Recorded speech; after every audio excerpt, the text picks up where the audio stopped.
The story begins with a group of kids making a pact to become treasure hunters, sweeping up all the wealth in the world for themselves, with the main character Cry being one of them.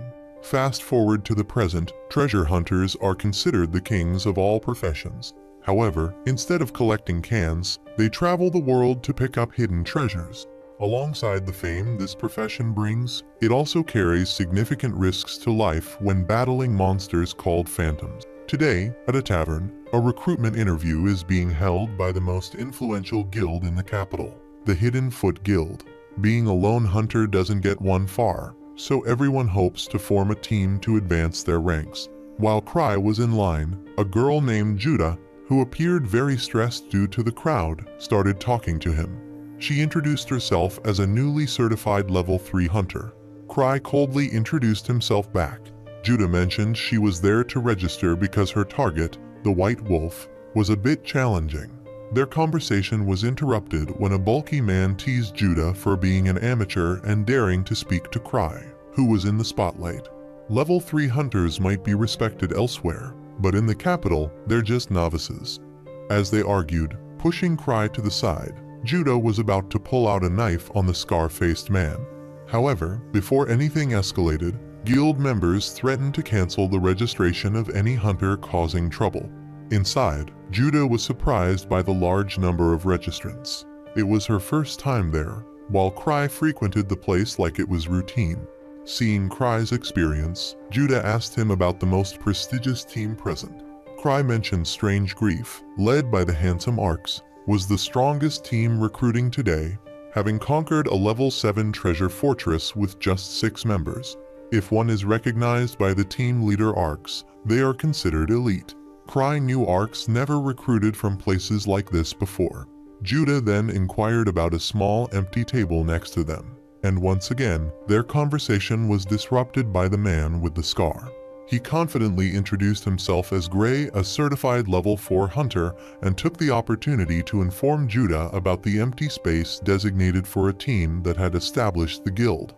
Thanks to his own brilliant skills, they were ranked as the top team in the capital. Their official name was the Team of Sorrowful Spirits. It was rumored that it had been many years since the Sorrowful Spirits had recruited new members, which is why many new hunters were drawn here. At that moment, a man with a large red sword loudly declared himself as a newly descended martial arts expert, claiming to be the strongest. His current goal was to ally with the strongest team in the capital. A girl named Tino, annoyed by his boastfulness, stood up to stop him. Guild members quickly intervened because of a rule against fighting. Tino ignored this because she was too tempted to kick the man's boastful mouth, believing only she deserved to be with the Team of Sorrowful Spirits. Other hunters, seeing a fight brewing, eagerly prepared an impromptu ring. Cry urged Judah to leave quickly as the situation was turning sour. Just as Tino was about to teach the red-haired man a lesson, she sensed something. Ignoring her opponent, she pulled out her fire sword and dashed towards Cry to block his path. To everyone's surprise, Tino called him the guild leader. Arcs also knew Cry and suggested they go out for drinks. Thus, Cry failed in his attempt to be the unassuming main character of an undercover anime. Flashing back to several years ago when Cry and his brotherhood first came to the capital and consecutively conquered dungeons meant for beginners. Thanks to the main character's aura, Cry inadvertently directed the team's victories to himself despite doing nothing. Becoming a treasure hunter was a dream for the group, but the actual abilities of each member were not equal. Compared to his 5 friends who were buffed by the author, Cry was just an ordinary person. Afraid of being a burden, he decided to leave the group. However, Cry did not expect his friends to naively promote him to leader because of his speaking skills. From then on, Cry led a team of top server monsters, always contemplating retirement but unable to do so, inadvertently becoming the guild leader of the Sorrowful Spirits. This morning, Cry was late because he overslept, yet Arcs mistakenly thought he was late to test the quality of hunters. Furthermore, because Cry had skipped a shower and hadn't changed his uniform, it was misinterpreted as him disguising himself to blend in. Cry wanted to explain, but Arcs, being stubborn, wouldn't listen to anyone. Tino, who openly disliked him, always suggested that Cry should kick this handsome guy out of the guild. Currently a level 4 hunter who often hunts alone, Tino was also a disciple of Cry's childhood friend. Arx asked if Cry had selected any candidates yet, and Cry responded that his team was already full, and turned around asking if Arx was too late to accept the people he had chosen. Arx immediately agreed, trusting Cry's judgment, but everyone tried to stop him to no avail. They looked at Arx with eyes full of scorn because suddenly there was an extra mouth to feed in the team. Tino thought Cry was going to nominate her and shyly declined as she only wanted to be by his side.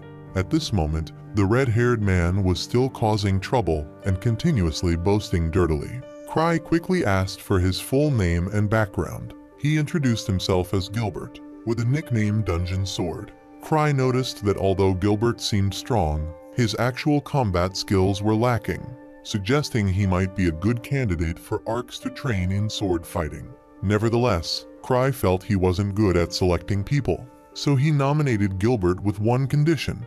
Gilbert must not be defeated, as he could be killed at any moment. Meanwhile, Cry boasted about his own undefeated record since becoming a hunter, shocking Gilbert. However, they didn't know that Cry had never actually fought in battle to be defeated. Cry then pulled off a ring from his finger and declared to everyone present that whoever could take this artifact would be recommended. Gilbert had just caught the ring when Tino rushed in and kicked it away, leading to all the hunters scrambling to seize the ring. After causing the situation to spiral out of control, Cry quietly slipped out through the back door. The next day, the chaos at the tavern made the front page of the newspaper, and the Vice Guild leader Eva reported that there were no casualties, but Cry had been summoned by the guild management. Cry decided to let Arx handle the tavern repair expenses and pushed him to meet with the guild management. Eva warned Cry about relying too much on Arx, especially since the guild had specifically requested his presence and Cry couldn't ignore it, fearing the local guild leader would come knocking on his head. However, Cry didn't want to go outside because his disguise artifact, a mask that could change the wearer's appearance in the blink of an eye, was broken. He always used it when going out to prevent being attacked. Eva thought the guild leader was being overly cautious after all. Who would dare attack him? Seeing some sense in this, Cry decided to personally go to the guild management. But instead of appearing cool as soon as he arrived, he knelt down and apologized to the branch leader, Gark, using all his rhetorical skills to downplay the severity of the issue. The assistant Kana saw how earnestly the young man was pleading and couldn't bear to punish him. Gark ordered her to give Cry a book. Although there were no injuries or deaths, a guild as prominent as theirs still had to be disciplined to set an example. The guild management was a hub of numerous tasks for hunters, but there were some that everyone disliked due to the low rewards and high difficulty. Thus they were regarded as punishment games. Seeing that he wasn't being taken away, Cry regained his arrogant demeanor to tactfully refuse. However, under Gark's affectionate gaze, he obediently accepted the task. Noticing Cry's eloquence, Gark agreed to let him choose his own task. Cry quickly picked what seemed the easiest task and planned to delegate it to Arx. He chose a level 3 mission to rescue 5 distressed people. Afterwards, Gark allowed him to leave, pitying Cry for unwittingly choosing the hardest task. Back at the guild, Tino informed him that Arx had disappeared. She also boasted about securing the ring Cry had tossed earlier, unwilling to entrust the guild leader's ring to anyone. Little did she know it was just a ring from the market. Cry asked if Tino was free, thinking she was excited for an outing, but instead, he delegated the punishment task to her. Tino instantly flared up, but Cry had a dog leash artifact to keep her from escaping. Tino complained that he was cruel for exploiting his subordinate's labor. She had planned to invite Cry for ice cream, yet he had the nerve to push this punishing game onto her. Moreover, as a level 4 hunter, how could she possibly save 5 level 5 hunters? After listening for a while, Cry realized the task was more challenging than he had anticipated, so he decided not to let Tino go alone. She thought Cry would accompany her, but to her surprise, he enlisted the help of the group consisting of Judah, Gilbert, and Gray for her team. Previously, when Cry went to the council to register due to his shyness, he advised his teammates to leave. However, one of them insisted on going to the capital, which Cry was part of, so naturally, no one agreed. Originally, the registration was meant just for the others, but unexpectedly, Cry himself got dragged along. Seeing that he was wasting too much time, he took it upon himself to burst in, asking loudly who the strongest swordsman there was to challenge him. Lisa quickly told him not to be rude and introduced herself as the most formidable thief. When registering, Cry felt so nervous he almost threw up, but the secretary, Kana, reassured him that hunters sometimes felt the same. Now, Cry only needed to register his name and create a symbol for his team, with Kana reminding him to think it through and not just choose anything randomly. Faced with his friends' expectations, Cry decided to show them what happens when they dare to make a coward like him the leader. He named his team the Suffering Spirits and chose a Grim Reaper symbol. Everyone disliked it because they all wanted to be heroes, preferring symbols like bats or an S on their chest. Cry then blamed himself and suggested leaving the team due to his poor choice of name. But his friends surprisingly praised it, leading to the creation of the Suffering Spirits with its unattractive symbol. Currently, Gray still can't believe Cry is the leader of the Footprints Guild. Tino boasted about Cry now being level 8 and reminded everyone to be respectful when meeting the guild leader. Cry advised her to stay calm since the titles and varying nicknames were assigned by the council, not chosen by him. Gilbert refused to believe Cry was the shapeshifter known as the strongest in the capital. Tino, feeling sorry for him for being not only foolish but also blind, decided she didn't want to be in a group with such a blockhead. However, Cry realized he wasn't much different, remembering that being called the strongest in the capital was thanks to Lucas and Lisa always promoting him everywhere. He returned to the main topic, asking the others if they could help Tino with her mission. Seeing that Gilbert still wouldn't comply, Gray wanted to persuade him, but he never would acknowledge Cry. Seeing this, Cry suggested excluding Gilbert, which Tino greatly appreciated, and both Gray and Judah, who were on their way to the White Wolf Cave for a mission, agreed. Gilbert was left out and became furious. Cry turned to Tino and suggested if they needed more people, she could choose someone else from the guild. She made a cute face, wanting to pick him, but was immediately refused. Gilbert, not accepting the situation, demanded a duel with Cry, stating that if he lost, he would make friends with Cry because Gilbert would never follow someone weaker than himself. Tino stepped in to fight on behalf of Cry, declaring that anyone who disrespected the guild leader deserved a beating.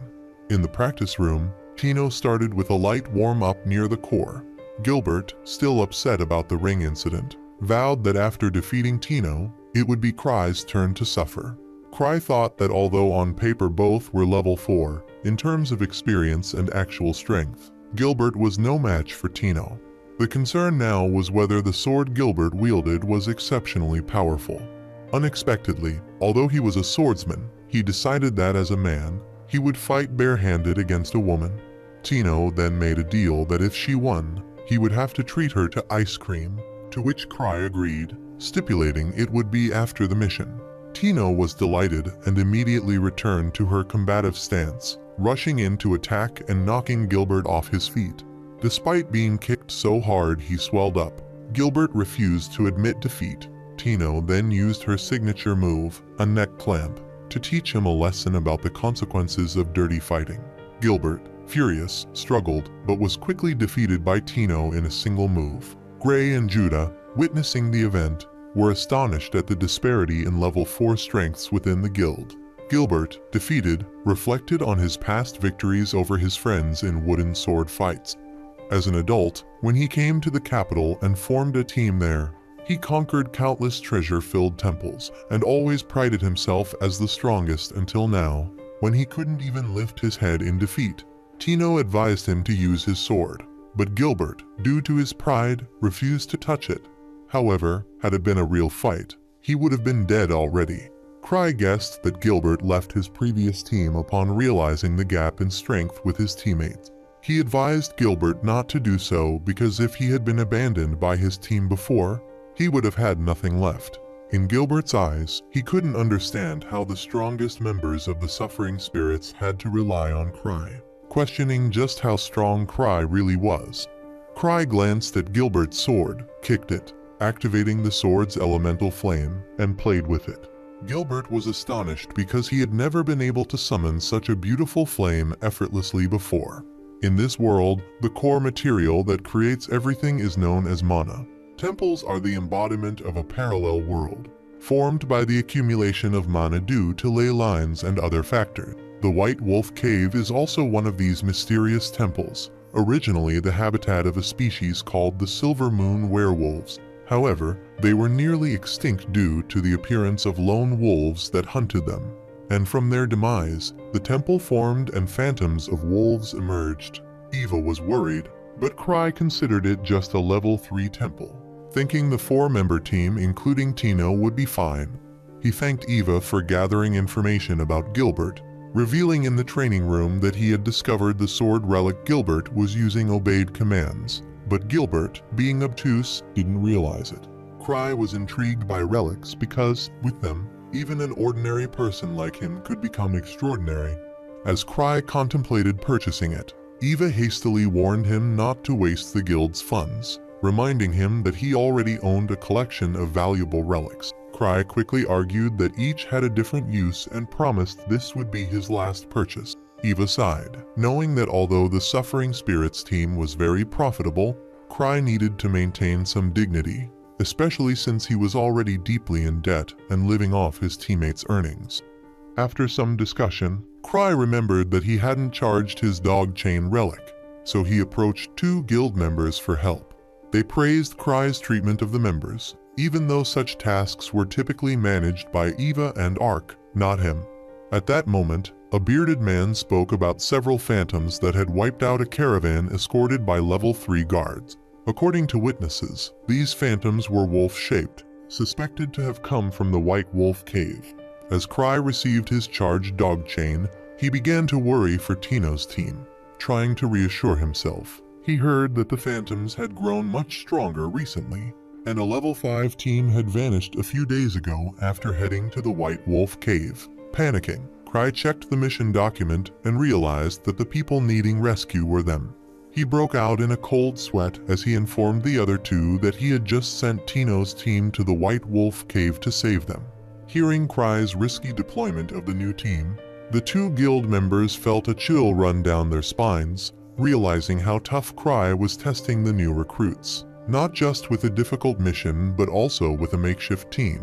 After boasting about the dangers he faced, Cry hurried back, worriedly reminding himself that Gilbert was strong enough to partially support Tino, as long as he had the training sword. Unfortunately, he then remembered that he had already depleted all the mana from that sword. On the other side, as Tino's group was on their way to the temple, she revealed that she had already written her will, knowing well that missions assigned by the guild leader were never easy.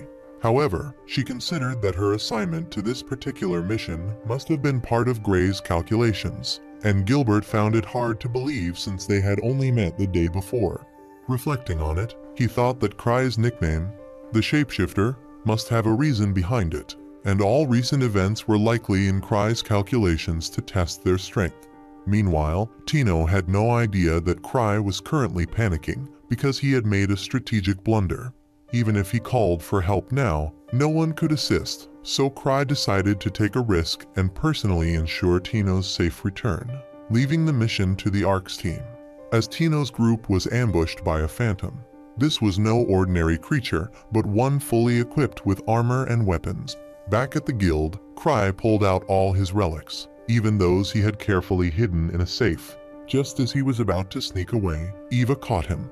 She knew well that Cry was extremely worried and was even preparing to use a highly illegal relic. Cry quickly created a diversion and prepared to leave immediately, using a cloak he was wearing to fly swiftly to the White Wolf Cave.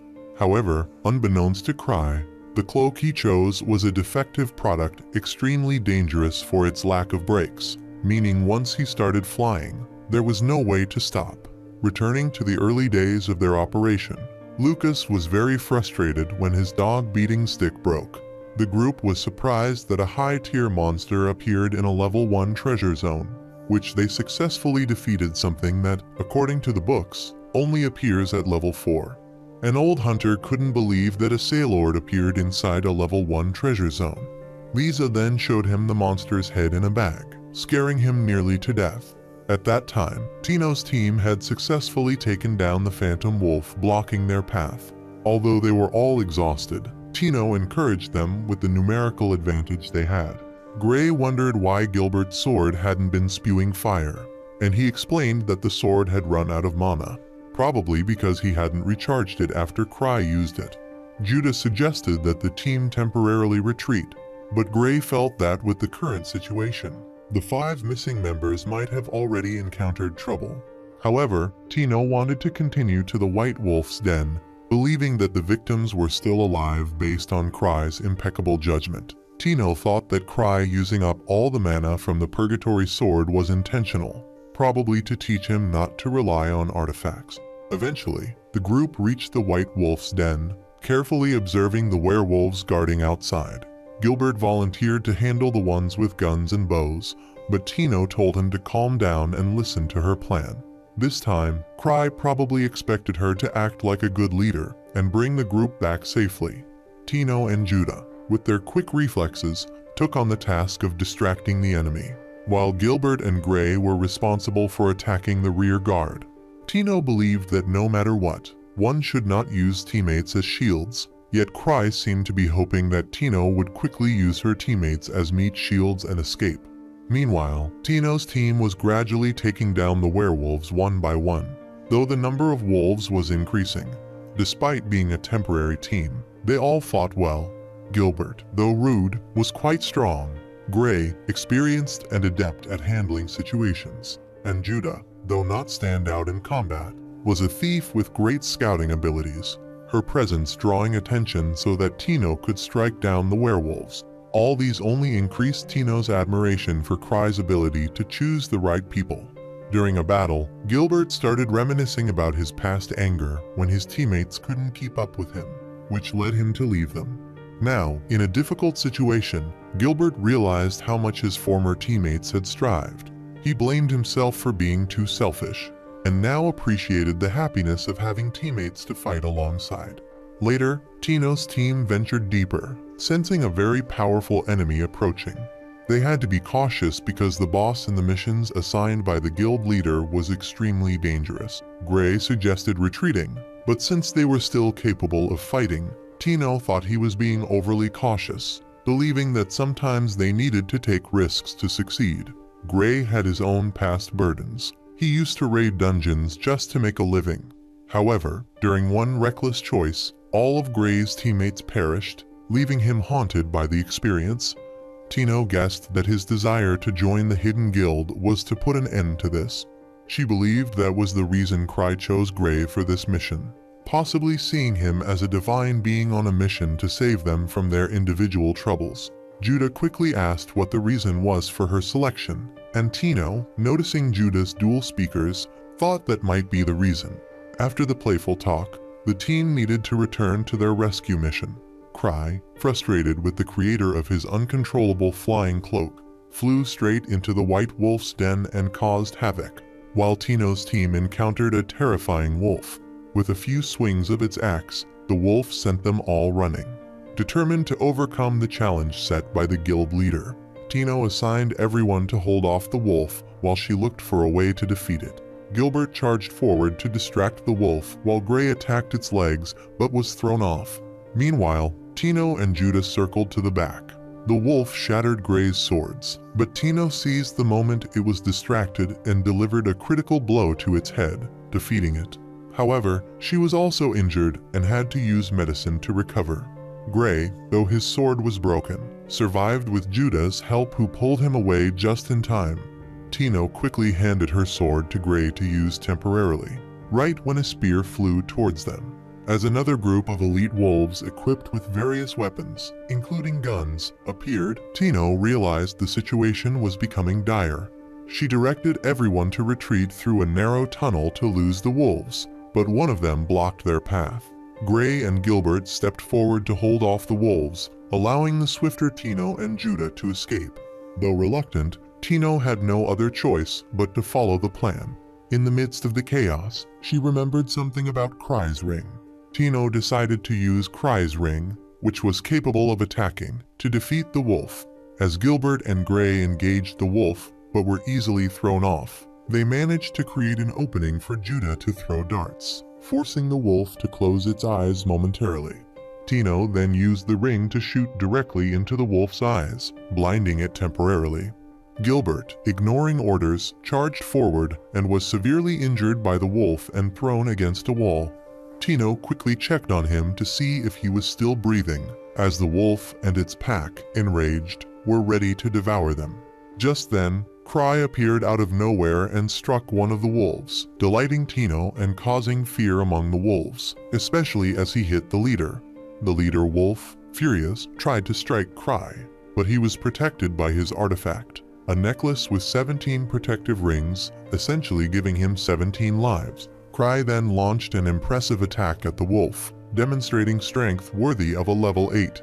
Although Cry tried to look cool, he was aware that the creatures in front of him were no ordinary enemies. The wolves, recovering from the attack and realizing they were unscathed due to Cry's mostly showy move, prepared their guns. Cry then considered abandoning the others to escape as quickly as possible.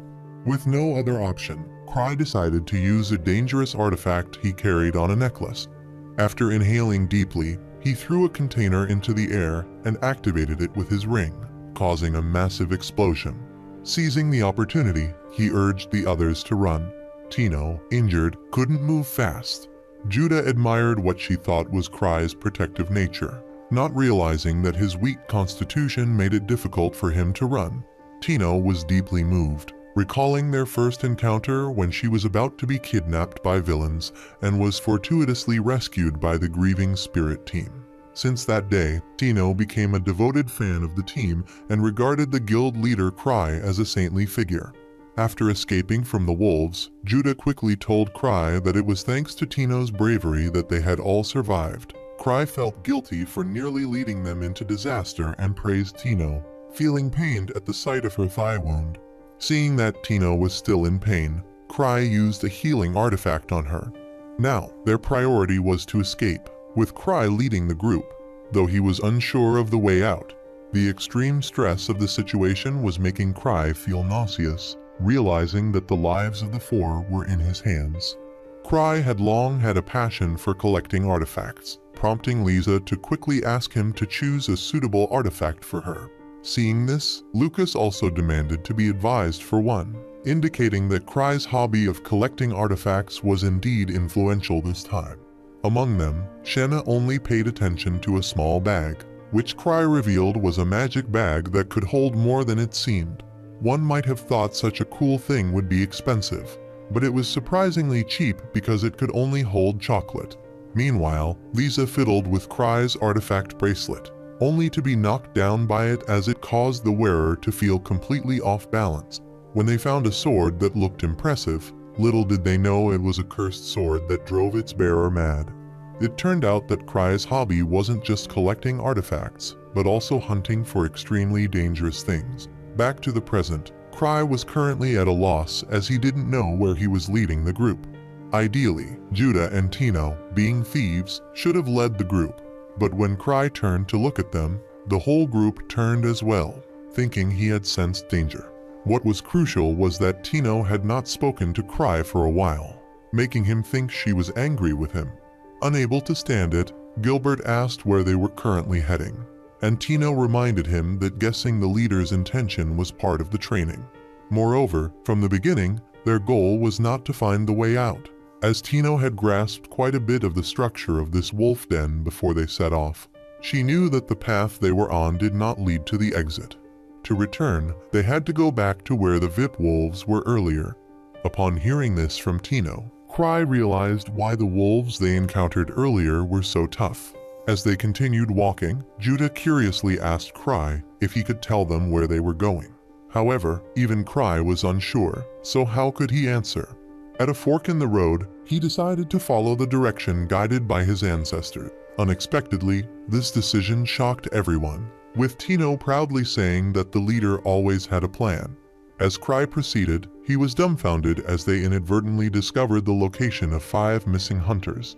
The leader of that team was a guy named Davin, to whom Tino said that they found their way there thanks to the leader's guidance. Cry honestly admitted it was just luck, but Gilbert and Gray thought he was being modest.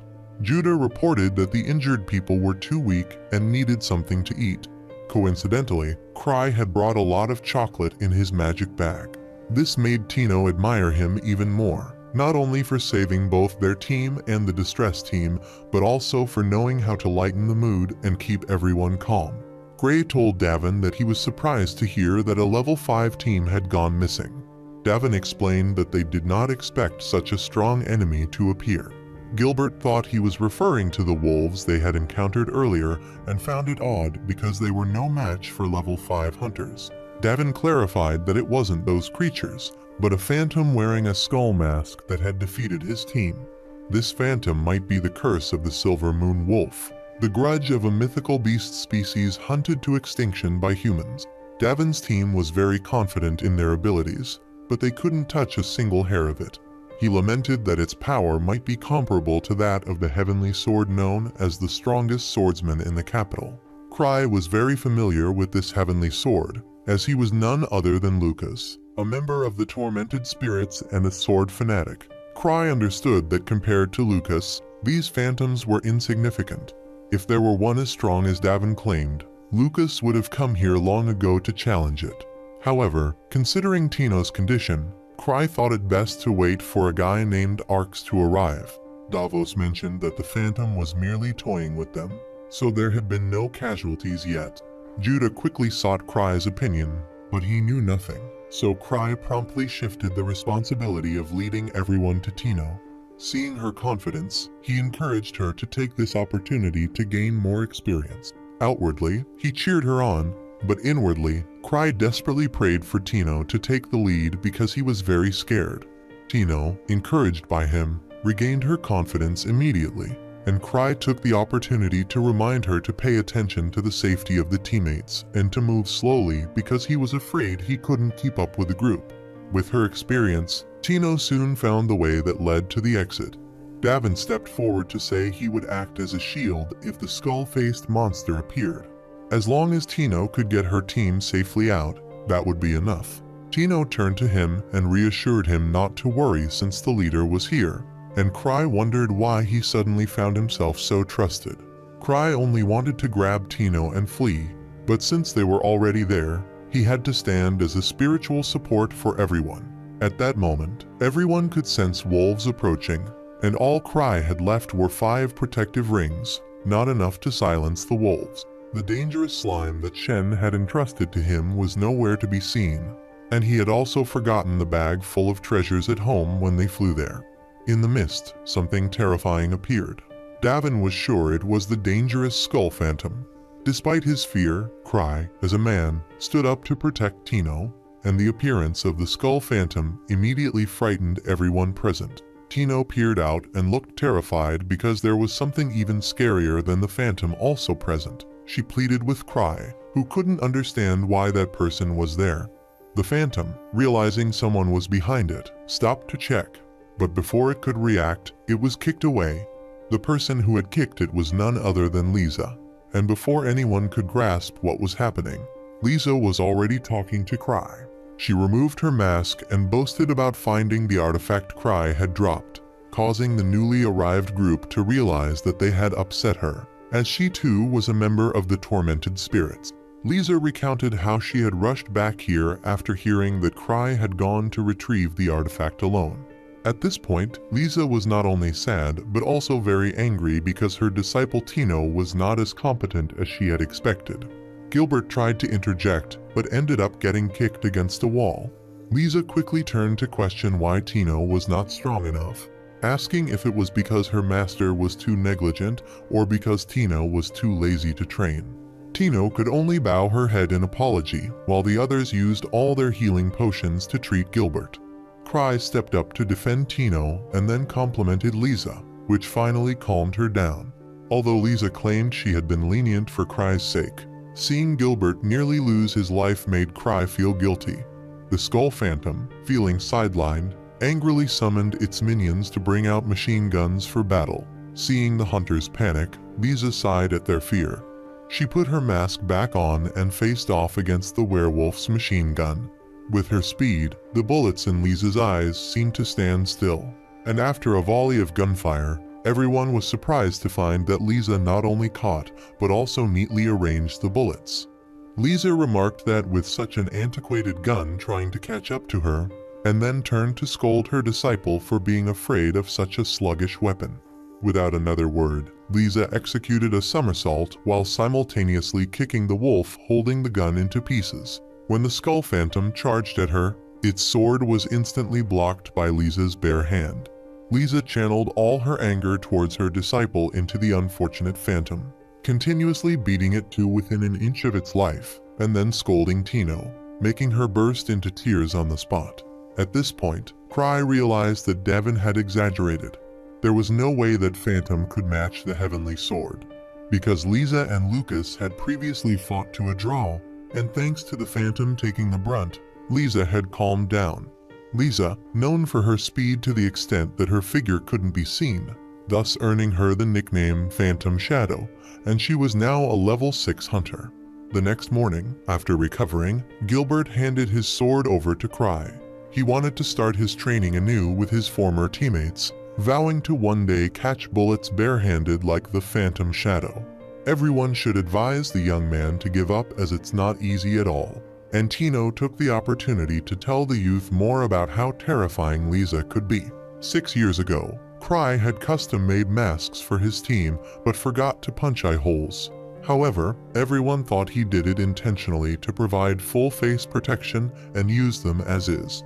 Lisa returned and immediately took over Cry's room, but he was not bothered because he had another, more concerning issue on his mind. A year ago, Shichai had asked Cry to keep a slime for her. She was a member of the Tormented Spirits and an alchemist. Currently, Shichai is a member of the Empire's academic agency and the leader of the Tormented Spirits. She is so skilled that she is nicknamed the Optimizer, and it's puzzling why her unparalleled intellectual achievements are always handed over to Cry. Cry, holding the slime created by Shichai, felt nostalgic and considered opening it to see. She warned him not to do so, fearing that if the slime escaped, it would melt the entire capital. Upon hearing this, Cry and Eva felt a chill down their spines, but Cry had already misplaced the slime. Calmly reflecting on the moment, he opened the slime container in the White Wolf Cave. He found nothing inside. Moreover, since he had always kept the container inside a secure safe, he could only conclude that the container Shichai gave him was empty from the start, just to reassure himself. Meanwhile, another hunter team was being dispatched to the White Wolf Cave for an investigation ordered by the management. They found the place strangely peculiar and linked to miraculous transformations, requiring extra caution. The next morning, Cry, overwhelmed with worry, couldn't sleep, and Eva came to tell him that the management wanted to hear details about the incident at the White Wolf Cave. Cry wanted Tino to go, but she was currently busy training with Lisa. Cry quickly turned to ask Eva if there had been any changes in the capital. Although everything was still peaceful, Eva, concerned by his question, wanted to investigate immediately. Fearing that things might escalate, Cry hurriedly suggested going to watch Tino's training. The reason Eva worried when he asked was because Cry had accurately predicted major events, from natural disasters to political upheavals, suggesting that something might soon happen in the capital. When Cry arrived at the training room, he saw many hunters waiting outside. His friend Angus, leader of the Black Cross Society and a level 6 hunter, hurriedly told Cry to advise Lisa to take a break. She was currently monopolizing the training area. Angus wondered why only Lisa had returned, unable to understand how she could be bored with a level 8 treasure temple mission. Most importantly, if Cry didn't intervene soon, he feared Tino might be in real danger. Cry thought Angus was exaggerating, but upon opening the door, he saw Tino lying flattened under Lisa's feet. Seeing that Tino was still not waking up, Lisa considered using her foot to wake him, but Cry spoke up just in time, causing her to stop. Lisa was perplexed because although Tino clearly had talent, he now seemed unusually weak. Cry advised her to stop for the day. Lisa was surprised that Cry intended to stop her, but since it was him, she agreed without further objection. However, Tino suddenly grabbed Lisa's leg, wanting to continue the training. Cry was taken aback to see Tino wearing the mask of the tormented spirits, while Lisa was relieved because she had thought her pupil was dead since he hadn't moved at all. Thus, Cry had to leave the training room for the two of them, causing the other hunters to pause their activities for the day. Angust thought Cry wanted to train Tino further and agreed, as it would provide them with a strong opponent for practice. Angust then asked Cry if he knew about the road blockage to the north, apparently due to a large number of phantoms appearing. Several groups of knights sent to investigate had been defeated. Cry noticed that the White Wolf Cave also had wolves breaking out and attacking people. He wondered if old Garx had called him because of this. In times like these, Cry deeply missed Arx, believing that with that perfect individual around, he wouldn't have to struggle like this. Before his departure, Cry needed to resolve everything, and since the Black Cross Society was present, he thought of pushing them to face the Management Council in his stead. Thinking quickly, he handed over the reporting duties to Angust and slipped away. Angust was used to this, but his subordinates were not, as they only saw Cry relaxing while other members were working. To Angust, Cry was a monster in disguise, and they should not judge him by his relaxed exterior.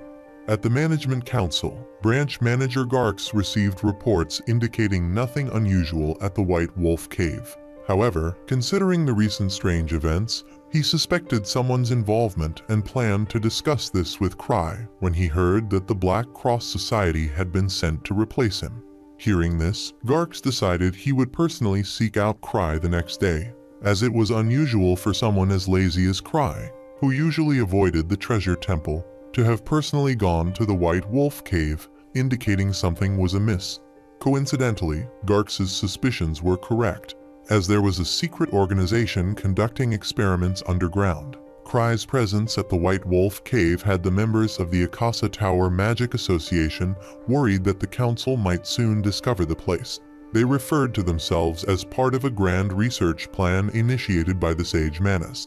If the experiment succeeded, their leader believed he could freely create powerful artifacts. They couldn't let their past achievements be reduced to nothing. In these challenging times, their best member, Sophia, was absent. The leader reassured the subordinates, explaining that he had allowed Sophia to operate freely. He had summoned her back just yesterday, confident that with Sophia present, they would escape their current predicament. For now, they continued to gather information. While Cry dreamt of the capital being destroyed by the slime he had lost, he awoke sweating, reassuring himself that it was just a dream and couldn't possibly become reality. At that moment, Lisa, who was accustomed to sneaking into his bed, woke up and asked if anything was wrong. Cry quickly inquired about Tino's training progress. Lisa mentioned that she was currently bedridden and would take the day off to rest. Wanting to forget his nightmare, Cry suggested they go out, which delighted Lisa, who hugged him tightly in joy. Meanwhile, Branch Manager Garx had made his way to the hidden guild to meet Cry. Just as he saw Cry preparing for an outing with Lisa, an argument broke out between them. Garx was not fond of Lisa, as she had refused to file a report after conquering a level 7 treasure temple. Unafraid of the authorities, Lisa warned Garx not to rely too much on Cry and told him to leave so she could go on her date, attempting to kick him. But Garx, an experienced hunter, easily blocked it. The two decided that if talking failed, force would prevail. Taking advantage of the situation, Cry invited his secretary, Kana, to the tea room to discuss matters. She asked if he had found anything unusual at the White Wolf Cave. He casually mentioned that there was nothing of concern and accidentally let slip that he was preoccupied with other thoughts. Kana was curious to hear more, but Cry wouldn't reveal that he had just metaphorically squeezed the entire capital. He promised that while he couldn't say more, the guild would fully support the council. Cry wanted to pass this issue on to Arx, feeling that as a useless individual, he was the root of the problem. During the altercation, Lisa mockingly suggested that Garx's extensive clerical work had made him weak. which infuriated him and led to a destructive outburst. Despite this, Lisa brazenly taunted him, standing on the heads and shoulders of the officials, which prompted Garx to resolve to teach her a lesson for challenging a guild leader. Despite being a former top-level 7 hunter, known and feared for his formidable battle prowess, Garx decided to cease fighting when Lisa suddenly behaved more submissively beside Cry. As soon as they left, Eva, the deputy of the guild, returned and was shocked to find her workplace in ruins. Later, while strolling through the streets, Lisa remarked that Garx had grown weaker, to which Cry jokingly replied that it was because she had become stronger. Lisa excitedly told Cry that the phantoms at the level 8 treasure temple were very strong, making the boss at White Wolf Cave seem insignificant by comparison. At this moment, Cry secretly hoped that other members of the tormented spirits would return soon, worrying that if the slime he had lost caused chaos, he would need their help. Curious, Cry asked Lisa what she would do if the capital were in danger. Lisa candidly responded that she would like to flee with Cry to a country in the south where she had never seen the sea. This response somewhat comforted Cry, but as he was pondering, suddenly Lisa handed him a bag and went to apprehend someone. She claimed the person had been spying on them, but Cry thought there might be a misunderstanding and suggested she let the person go. Lisa, thinking that releasing the spy was part of Cry's plan, admired his supposed cleverness. However, Cry was confused by her praise as he had not anticipated that the person Lisa had caught was actually an Akasa spy. The spy might have thought Cry's release was a strategic move to intimidate him, but in reality, Cry was merely preoccupied with thoughts of the lost slime and busy taking Lisa shopping. Today, Angust's Black Cross group has come to manage the guild instead of Cry, which infuriates Mr. Garx because Cry has again shifted his responsibilities to his subordinate. However, these individuals are not bad, so Garx has allowed Angust's team to temporarily investigate the familiar White Wolf Cave. Angust thought the sudden strength of the wolves was all part of Cry's calculations, but currently, he and Lisa are investigating several disappearances in the slums, fearing that it might be due to a slime that Cry accidentally released. There's a new ice cream shop in the area, which also conveniently covers for Cry as he chats with Eva to hide his own investigative activities. Lisa, enjoying the ice cream trip, is surprised when the man they just arrested turns out to be the ice cream shop owner. He fears that Cry has seen through all his intentions and knows that this new ice cream shop is a front for the Akasa organization. He plans to close the shop quickly but is suddenly pushed over by Sophia, the strongest member of the organization who has just returned. Outside, Lisa, getting no response despite knocking repeatedly, becomes irritated. She considers breaking the door, but Cry, fearing the police might catch them, decides against it. Inside, the Watcher sweats profusely and breathes a sigh of relief when the two leave. Later, back at the office, Cry sighs because he has gathered no information about Shichai's slime. He asks Lisa when Shichai will return.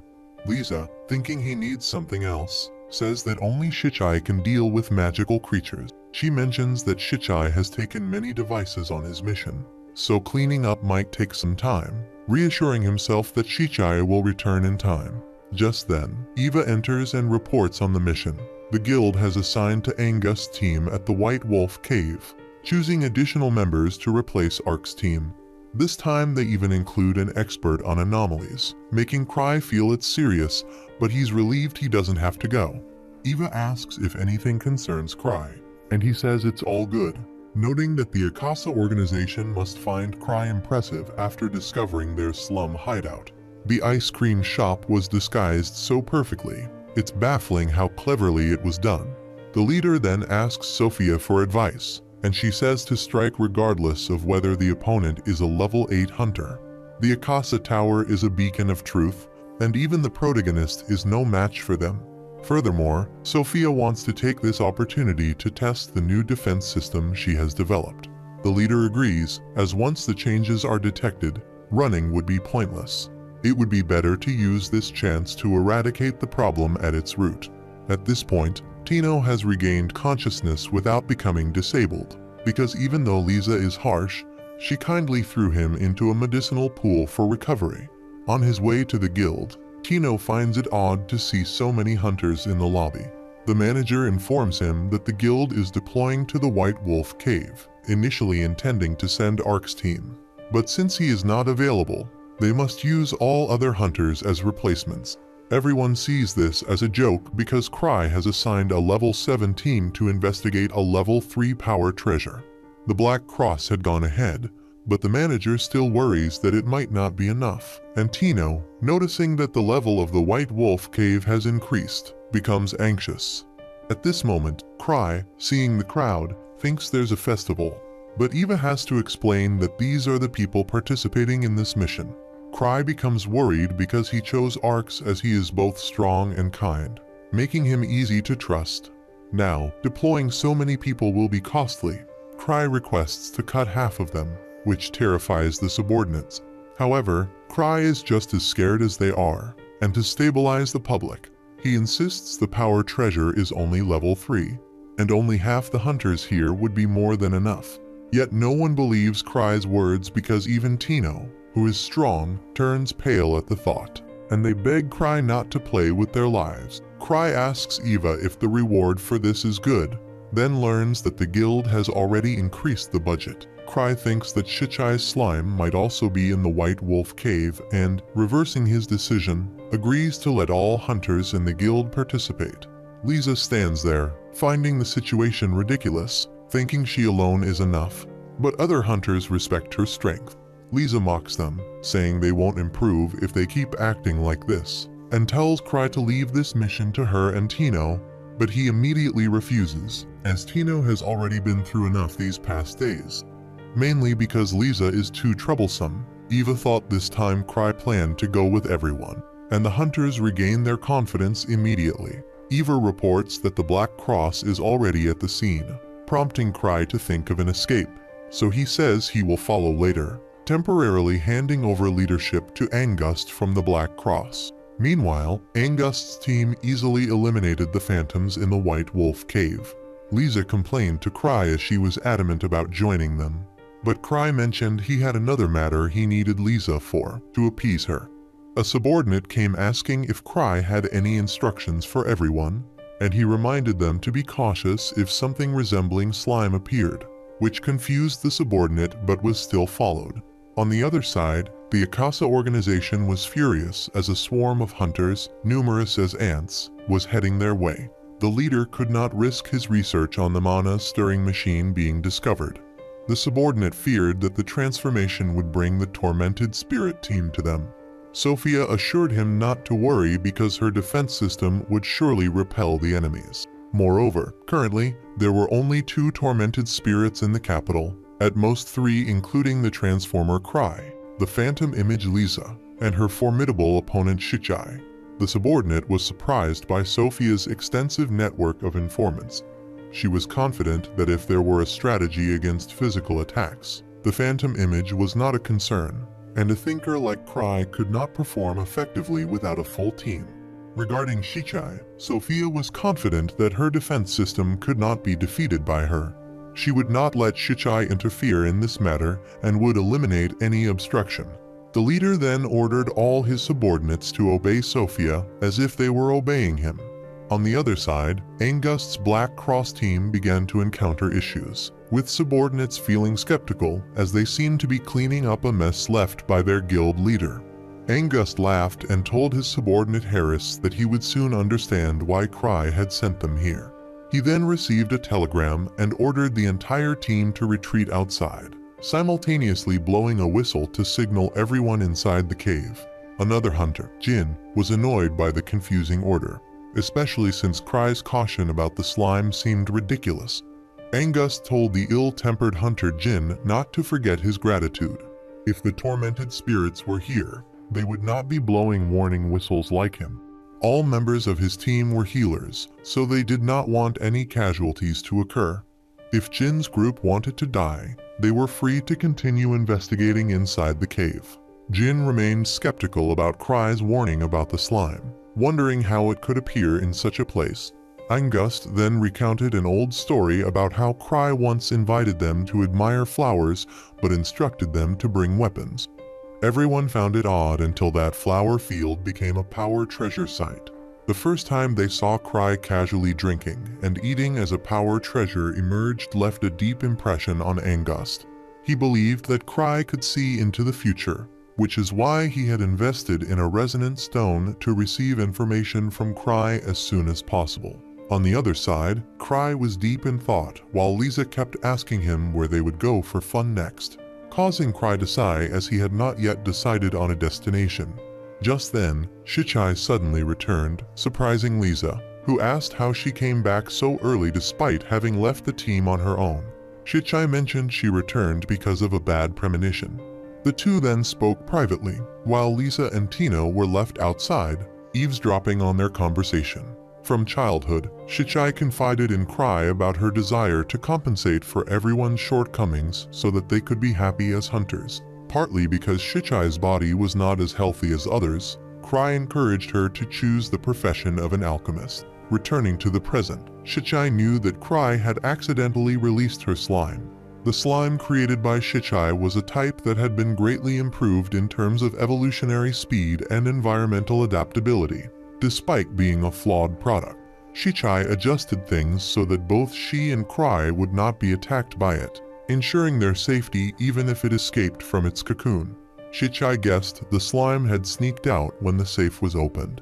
Knowing its preference for moist environments, she deduced it had escaped through the drainage system. Cry praised Shichai for her excellent reasoning, but was nervous about the danger posed by the slime having been loose in his room. Shichai assured him she would handle it.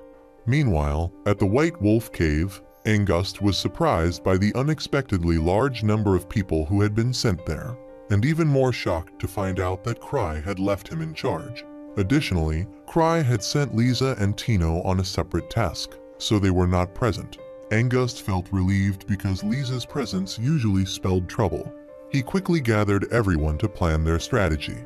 Angust inquired if anyone had experience fighting slimes, but no one did, as hunters typically do not regard the weak slimes as worthy opponents. To them, slimes were just sticky nuisances easily dispatched with a single slash or by drowning them in a sea of flames. From the perspective of ordinary people, slimes were harmless magical creatures. Angust then asked the manager if Cry had left any other instructions, but the information provided was vague. A sour-faced man named Jin found the situation amusing and declared he would handle the slimes himself if they dared to show up. However, Jin was mocked by others for his inexperience, and Angust reminded him that if he were to die unexpectedly, he should not blame him since he had been warned. He wondered why everyone was so obedient to Cry's commands, even though Cry hadn't bothered to come. At that moment, a female alchemist named Talia, who had shared a research room with Shichai at the guild, raised her hand to speak. Angust guessed she must know a lot about slime's weaknesses. Talia then pulled out a specially formulated slime-killing potion from her bag, claiming it was 99% effective against creatures of the same species. On the other side, Sophia reported to the Akasa Guild about the progress of the plan, confident they could eliminate this group of hunters. At that moment, Angust ordered everyone to enter the warehouse, instructing them to blow a whistle immediately if they noticed anything unusual. Those not assigned to suppression tasks were to be part of the support team, remaining vigilant outside. Angust rallied everyone to be ready for battle, determined to survive and prove a point to the guild master for daring to challenge them. However, after half a day of fighting, the only enemy they encountered was a werewolf, leading Angust to wonder if Cry had been overly cautious. Jin seized the opportunity to mock Cry's seemingly unnecessary directives. Frustrated, he walked away, but Angust warned Jin not to go alone. Jin retorted that he was just going to urinate, and despite not knowing much about Cry, the subordinates of the Black Cross followed Angust's commands. While seeking a bush for his needs, Jin, disparaging Cry, stumbled upon something unusual. Ignoring Angust's directive to blow the whistle, he went to investigate alone. He was shocked to find a werewolf securely restrained, with two members of the Asaka Guild nearby, resentful over their leader's favoritism towards Sophia. They were about to inject something into the werewolf when Jin intervened, disrupting their plans. Although not particularly handsome, Jin was a decent fighter, but was shot in the arm during the altercation. According to Jin, the Asaka members were relieved that the Transformation Guild had not arrived. In haste, one of them injected the werewolf, causing it to transform and become encased in a slimy membrane. The werewolf then turned into a phantom craving high concentration mana. While Angust's group was discussing, they heard a noise. Angust quickly ordered a defensive stance and prepared for battle. Just when Angust feared Jin had been killed, Jin returned, nursing an injured arm. He warned that the Transformation Guild's statement was accurate. A dangerous slime had appeared. Angust tried to hold it off with gunfire, but despite all their attacks, the slime was unaffected. Harris, a subordinate, rushed to tend to Jin's injuries. Jin explained that some suspicious individuals had injected the werewolf, turning it into a slime. At that point, Angust used his archery skills, firing as if from a cannon at the slime, but both physical and magical attacks were ineffective against it. Angust warned everyone not to let the slime get too close, and he quickly ran to Talia to get the specially formulated slime-killing potion. Courageously drawing the slime's attention, Angust was surprised by its ability to leap. He had pre-positioned the potion where he anticipated the slime would land, but it was unaffected when it stepped on it. Frustrated, Angust realized that the creature they were facing was not actually a slime, recalling Cry's warning that the dangerous entity only resembled a slime. Just as the situation seemed dire, Shichai arrived, explaining that she came because Cry guessed they would be in danger at this time, although in reality, she had insisted on coming herself. She revealed that the creature resembling a slime was enveloped in a massive amount of magical energy, allowing it to repel arrows and magic.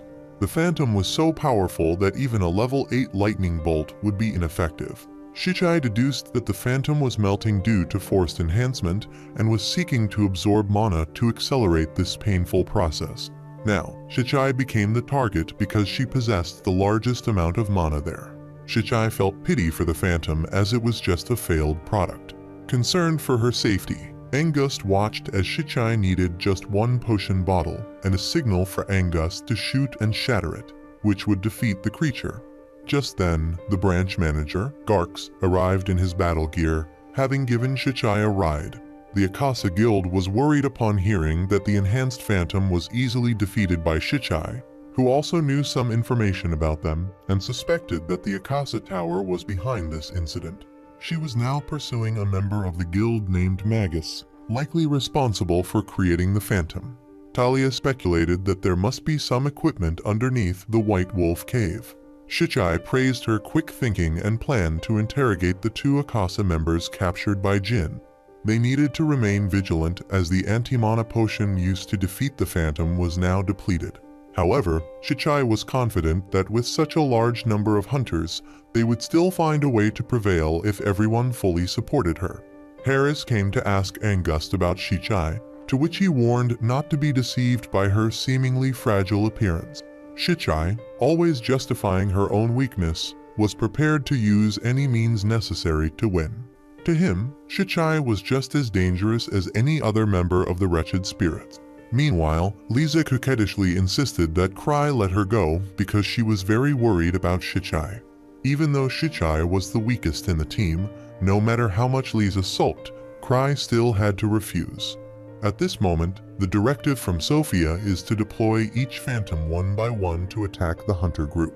This leads Ferris to underestimate her, considering her merely a big-brained novice lacking real combat experience. He thinks the opponent is highly adaptable, so without putting in full effort, victory would be unattainable. Encouraged by others, Ferris takes it upon himself to release all the experimental phantom monsters at once to quickly eliminate the opposition. Meanwhile, two members of the Akasa Society are captured for interrogation. Shichai directly asks about their master and promises to ensure their safety if they fully cooperate. However, these two are loyal disciples of the old Noctune and would rather die than reveal anything. Shichai informs them that she has been tracking the Akasa Tower for a long time and knows all their misdeeds, but has been gentle because she hasn't resorted to violence yet. She inquires about Noctune's current whereabouts, but they refuse to disclose it. Out of options, Shichai decides to use a truth serum, but the council members stop her, as it's an illegal elixir that could confuse the mind, potentially erasing memories or brainwashing. Shichai, unconcerned about the council's warnings, insists that if they delay, Noctune might escape. Branch Chief Garx advises everyone to stay calm. Although Shichai has a point, they cannot breach community standards. Shichai apologizes, claiming she was just joking, and to prove it, she downs the entire bottle of the elixir without any harm. More importantly, Shichai worries they are out of time. At that moment, a loud noise outside prompts Engust and the others to quickly check it out. The two captured men mockingly say their end has come as a slime wolf monster appears from afar, just as Shichai predicted. Knowing the variety of barriers a phantom can employ, she suggests attacking it with all attributes to devise a counter-strategy. Shichai orders the vanguard to face the wolf directly with shields, advising them to drop the shields if they feel any impact. One armored man thinks Shichai is exaggerating, but he is soon struck by the phantom, losing both his shield and arm. The magicians immediately attack to hold the wolf back, and from observing the direction of the blown-away shield, Shichai concludes that this phantom is the bane of close combat professions. Even Garx's axe would struggle against it. He thinks they should wait until the phantom runs out of mana. But Shichai sees this as a problem because it would take an hour. At this moment, Engust understands why Cry insists on sending the Ark's youth team. Shichai is hastily considering ways to neutralize the wolf's magical field when another slime wolf appears, this one blue. Garx advises Shichai to retreat since facing one was already disastrous, but she sighs in frustration, dismayed at how unimaginably foolish the Akasa Tower folks are. Shichai orders everyone to stop attacking, which confuses everyone. Suddenly, the two slime wolves charge at each other and start fighting, just as Shichai predicted. The reason the wolves attack the hunters is due to their instinct to seek mana, and since the wolves themselves have more mana than the hunters at this location, the two wolves turn on each other. Another wolf joins the fray, delighted by the chaos, and joins the fight. It's not just the three wolves. Many more are fighting each other around them. The two captured men can't believe their great research has such a fatal flaw. Talia suddenly blurts out in wonder at the sight of so many dogs fighting each other, drawing the attention of the two captured Akasa members. Elsewhere, Noctune scolds Ferris for disobeying Sophia by sending all the monsters at once, leading them to turn on each other. Sophia explains that this is why she ordered them to be deployed one at a time. Noctune lets it go since their strategy is not just limited to this. With the situation changed by Shichai joining the investigation team, and with the presence of former 7th level Hunter Garx, the battle now becomes extremely difficult. Ferris is still upset with Sophia, who is not considering a retreat since they haven't achieved anything yet. If this gets out, Noctune's status at the Akasa Tower would also be affected. Sophia's biggest worry is whether the enemy holds any hostages, but Ferris reassures her that the two men will not reveal anything. Sophia hopes so, but that's until Shichai finds a way to make them talk. She will eventually find this base, so Sophia decides to overwhelm the hunters with the wild beast eater. Noctune is worried because the beast eater is untrained and needs someone to command it.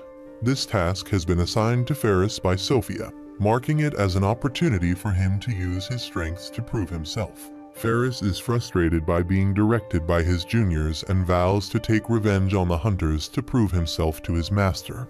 On the other side, Talia quietly watches Shichai working, as both share many similarities. To Talia, Shichai is a true genius and incredibly determined. Despite any adversities, she never gives up, and her talent and provocativeness have long made Talia admire and somewhat envy her. While Talia is lost in thought, Engust calls her back to discuss the morning's issue with the ineffective slime-killing drugs, suggesting that Talia must be feeling quite embarrassed. Engust then blames Cry for his vague instructions and is curious about why the two captured men keep looking at Talia. Thinking they might be captivated by her red hair, he continues his patrol. Garx advises Shichai not to push too hard, as their current enemies are from the Akasa Tower, and they need not exert themselves too much.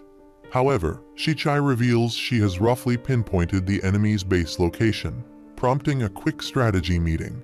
Analyzing the mana flow directions and the locations where the wolves appeared, Shichai believes the Akasa Tower base is likely near the cliffs. To confirm her suspicions, she questions the two captured men, and their denials only strengthen her conviction that she is correct. She suggests they should attack immediately to prevent Noctune from escaping. The captives urgently call on Sophia to do everything to prevent Shichai's group from capturing their master. Angust wonders who this Sophia they mention is, considering if she could be an accomplice hiding nearby. Shichai wishes the enemy would just appear, as the Sophia mentioned by the two is indeed a disciple of Noctune. She is also Shichai's arch-nemesis, and despite all efforts, Sophia and her true identity remain elusive. The dangerous research continues as long as Noctune and Sophia are not captured, and if they are allies, they would pose a significant threat. One confidently states that Sophia will never be defeated by Shichai. She admits that her failure to capture Sophia so far is due to her own shortcomings, and thus Shichai swears on her honor that she will bring Sophia to justice at all costs. Meanwhile, Cry, Lisa, and Tino are on their way to the investigation team's location. Lisa urges Tino to hurry up or Shichai might be doomed. But ironically, it's Tino who needs to speed up because none of his devices are fully charged. Tino points out that they are approaching the White Wolf's den, and since it's dark and visibility is low, he wants to use Cry's hand as a support. Lisa immediately interjects, joking that Tino might have to wait a few million years before that happens. Ignoring them, Cry activates his protective ring to see better in the dark. Lisa reassures him that she will take care of any sudden threats, while Tino, scolded by his master, is nearly in tears. At this time, Jin is talking with Shichai and feels remorse for previously underestimating Cry. Shichai asserts that Cry was born to be a hunter and believes he could reach level 10 soon, which makes Jin think of Cry as a kind of monster. Shichai explains that strength is just one aspect of Cry's greatness. Even if his combat abilities were as meek as a rabbit's, they should not be underestimated. Angus turns to ask about the magical creature Shichai usually brings along, which is currently being maintained. Just then, lightning strikes the ground near Shichai, a targeted attack from above. Ferris, observing from above, is thrilled as he believes his attack has left no chance for survival. Seeing Angus still alive surprises him, but he thinks it's now time to bury them with the humiliation they've suffered from Sophia. To his shock, Shichai steps out unscathed despite being hit, rendering Ferris speechless. For her, such magical attacks are nothing new. Shichai then pulls out her pink water gun, which she uses to shoot and instantly rejuvenate Angust, allowing him to charge at Ferris. If Ferris Beast had not protected him in time, he would have been finished. The wild beast attempts to strike Angust, but Garx arrives just in time to take it down, while Shichai uses her water gun to heal those severely injured. On the other side, Noctune is infuriated that his pupil only brought one wild beast, despite instructions to bring them all. The situation is spiraling beyond control, and his subordinate fears that everything seems to have been unpredictably manipulated from the start. Others suggest Noctune escape, but he refuses. They still have Sophia, so if they are defeated, regretting later would be too late. In the name of the Akasa Tower, Noctune orders everyone to risk everything to wipe out the group of hunters approaching their location, all according to Sophia's wishes from the start. Outside, Shichai has pinpointed the location of Noctune's base and plans a sudden attack, impressing Angust with her boldness akin to Cry's. Garx reassures them that with his help, they will definitely crush the enemy and then see if Lisa would dare underestimate him anymore. Meanwhile, Cry's group has arrived at the site where everyone was attacked. Lisa dismisses the electric magic attack as inferior, while Tino disagrees, pointing out that it has burned down an entire section of the forest. At this point, the group of hunters investigating had initiated an attack on the base of Akasa Tower. Noctune decided to deploy his main asset, a supreme weapon in the form of a golem, which even overwhelmed the branch leader. Additionally, Noctune's disciples mounted on ambitious creatures attacked from above. Fearing defeat, Jin considered joining the fight. However, if they acted recklessly, those at the rear would be endangered, and they all failed to notice that Ferris was secretly cutting the ropes. Angust was not only unable to hit the ambitious creatures, but was also struck by one. Just as everyone faced adversity, Lisa appeared and took down one of the creatures flying in the sky. Everyone was extremely surprised and thought she was a reinforcement sent by the gang leader. But in reality, Tino and Cry had been left behind by Lisa. Tino told Cry that he sensed many signs of life here. The group of Ferris, who were hiding and worried, were detected, but Cry told Tino to ignore it, thinking that there would naturally be animals in the forest. As someone who lives in harmony with nature, Ferris thought that perhaps he had been discovered. Just then, the ring's effect wore off, so Cry told Tino to go ahead while he stayed behind, fearing the dark. On the other side, everyone regrouped to collectively attack the golem, and Lisa easily took down a few of the ambitious hunters, criticizing Shichai that if such a situation was difficult, then she really was weak. Shichai quickly used her speed to attack the golem, but it was harder than she thought. Garx didn't just stand by, so he also charged in with his ice axe. Just when they thought the golem had been defeated, it gradually recovered, not only blocking Angust's arrows but also pushing back Garx and even quickly dodging his axe swing. Everyone was astonished that a golem of that size could jump so high, reminding them of Anson of the Sorrowful Spirits. Lisa planned to take advantage of its distraction to attack from behind, but was shot by the golem as it turned around, grazing her stomach and forcing her to maintain a distance. Shichai felt fortunate that the enemy did not have area attacks, as that would be Lisa's bane. At that moment, their only option was to fight defensively until the golem depleted its mana. Lisa refused to give up and vowed to quickly bring it down, continuously launching her kicks in coordination with Garx's axe, but the golem, equipped with a booster, easily stood up again. Lisa refused to give up, but her time ran out. Just then, Cry appeared, asking what was happening. Lisa had intended to finish off the golem before Cry arrived, but she was too late. The golem activated its jetpack and rushed towards Cry, making Tino flinch. However, before it could reach Cry, it was suddenly knocked away.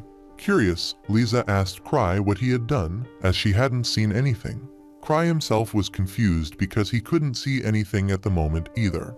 The next morning, the people of Akasa had escaped, and Garx still couldn't understand what Cry had done to defeat the golem. According to Cry, it flew away by itself, but who could believe that? Meanwhile, Shichai came to thank Cry for coming to their aid, but it was only because Lisa was hasty, and Cry didn't really know anything. He asked Shichai about the Akasa Guild and if she needed any help, but she said she wanted to handle it herself first. On the other side, the group of Ferris who had escaped reported back to Noctune about Sophia infiltrating Cry's guild. Noctune was worried his student had been discovered because no one understood Cry's intentions, so he decided to leave to avoid confrontation with Cry and called Sophia back. The next morning, the branch leader and the research team were very angry because Cry did not provide them with any more information about the incident. Everyone thought he was hiding something, but Cry really knew nothing. The manager reported that Noctune's case had been listed under the Empire of the 10 Crimes, requiring Cry to assist in the investigation. He told them to ask Shichai, but they dared not, because of an incident 3 years ago where she was nearly framed by them if not for branch leader Garx's help. At that time, Shichai was called Deep Black due to suspicions of involvement in a dangerous prisoner's escape from a prison. Garx always believed Shichai was too kind to be involved in that case, and now Talia had been captured by the Akasa Guild and told not to act anymore since they knew she was Sophia. Talia continued to deny this, so Ferris thought she might be confused due to being inside for too long. However, the ambitious creature did not recognize Talia, so Noctune realized they had mistaken her for someone else. Just then, the real Sophia returned, strangely not surprised to see someone who looked like her. But in fact, it should be Sophia who resembled Talia, and moreover, the resemblance was not perfect if looked at closely as there were still some differences between the two. As soon as Sophia finished speaking, she removed her mask, revealing Shichai instead. Noctune thought she had disguised herself as Sophia, but Shichai denied it, explaining that Sophia had always been her from the beginning. Noctune was dizzy with confusion, unable to comprehend what Shichai was saying. Ferris initially thought Shichai had betrayed them from the start, but she clarified that she had joined the guild out of a momentary interest. Shichai also expressed great respect for Noctune's resilience and abilities. Importantly, his base had the modern equipment and rare materials she needed. She mentioned that creating a mana mixer herself would pose many risks, which is why she let his team handle it. Now, she no longer needed it because Cry paid no attention to the Akasa Guild, which Shichai interpreted as a warning to herself that it was time to stop the mischief. Noctune then thought that the ever-changing Shichai must have known everything, but she asserted she hadn't said anything. It was Cry who figured it out. Cry not only refrained from scolding her, but kindly arranged for personnel so she could test her research on high-level hunters. When Cry arrived, Shichai had decided to flick the golem away because she did not want unnecessary casualties to increase. She felt that enough was enough, and she was ready to have all her research confiscated, while her puppets would end up in prison. Noctune accused Shichai of being insane for using any means necessary to achieve her goals. No wonder she was nicknamed Deep Black. Shichai detested that nickname because it was evidence of her past failures. She apologized to Talia for using her face without permission, declaring that the name Sophia would disappear and Noctune would take over the nickname Deep Black. Ferris then ordered the ambitious creature to attack Shichai, but it did not obey him because its master was still Shichai.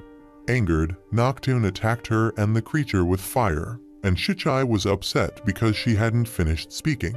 The reason she wasn't hurt by the attack was thanks to her research, which had developed something that absorbs mana and everything around it to grow. She called it Shichai Slime, shocking Noctune because this slime would consume everything to grow. Thanks to him and his disciples, Shichai was able to experiment with its abilities and succeed. As the smoke from the confusion cleared, Ferris and the other disciples told Noctune to run, despite him being the one who had thrown him out for Sophia, who was more useful. As Noctune dashed towards the exit, he suddenly bumped into something and tumbled down the stairs.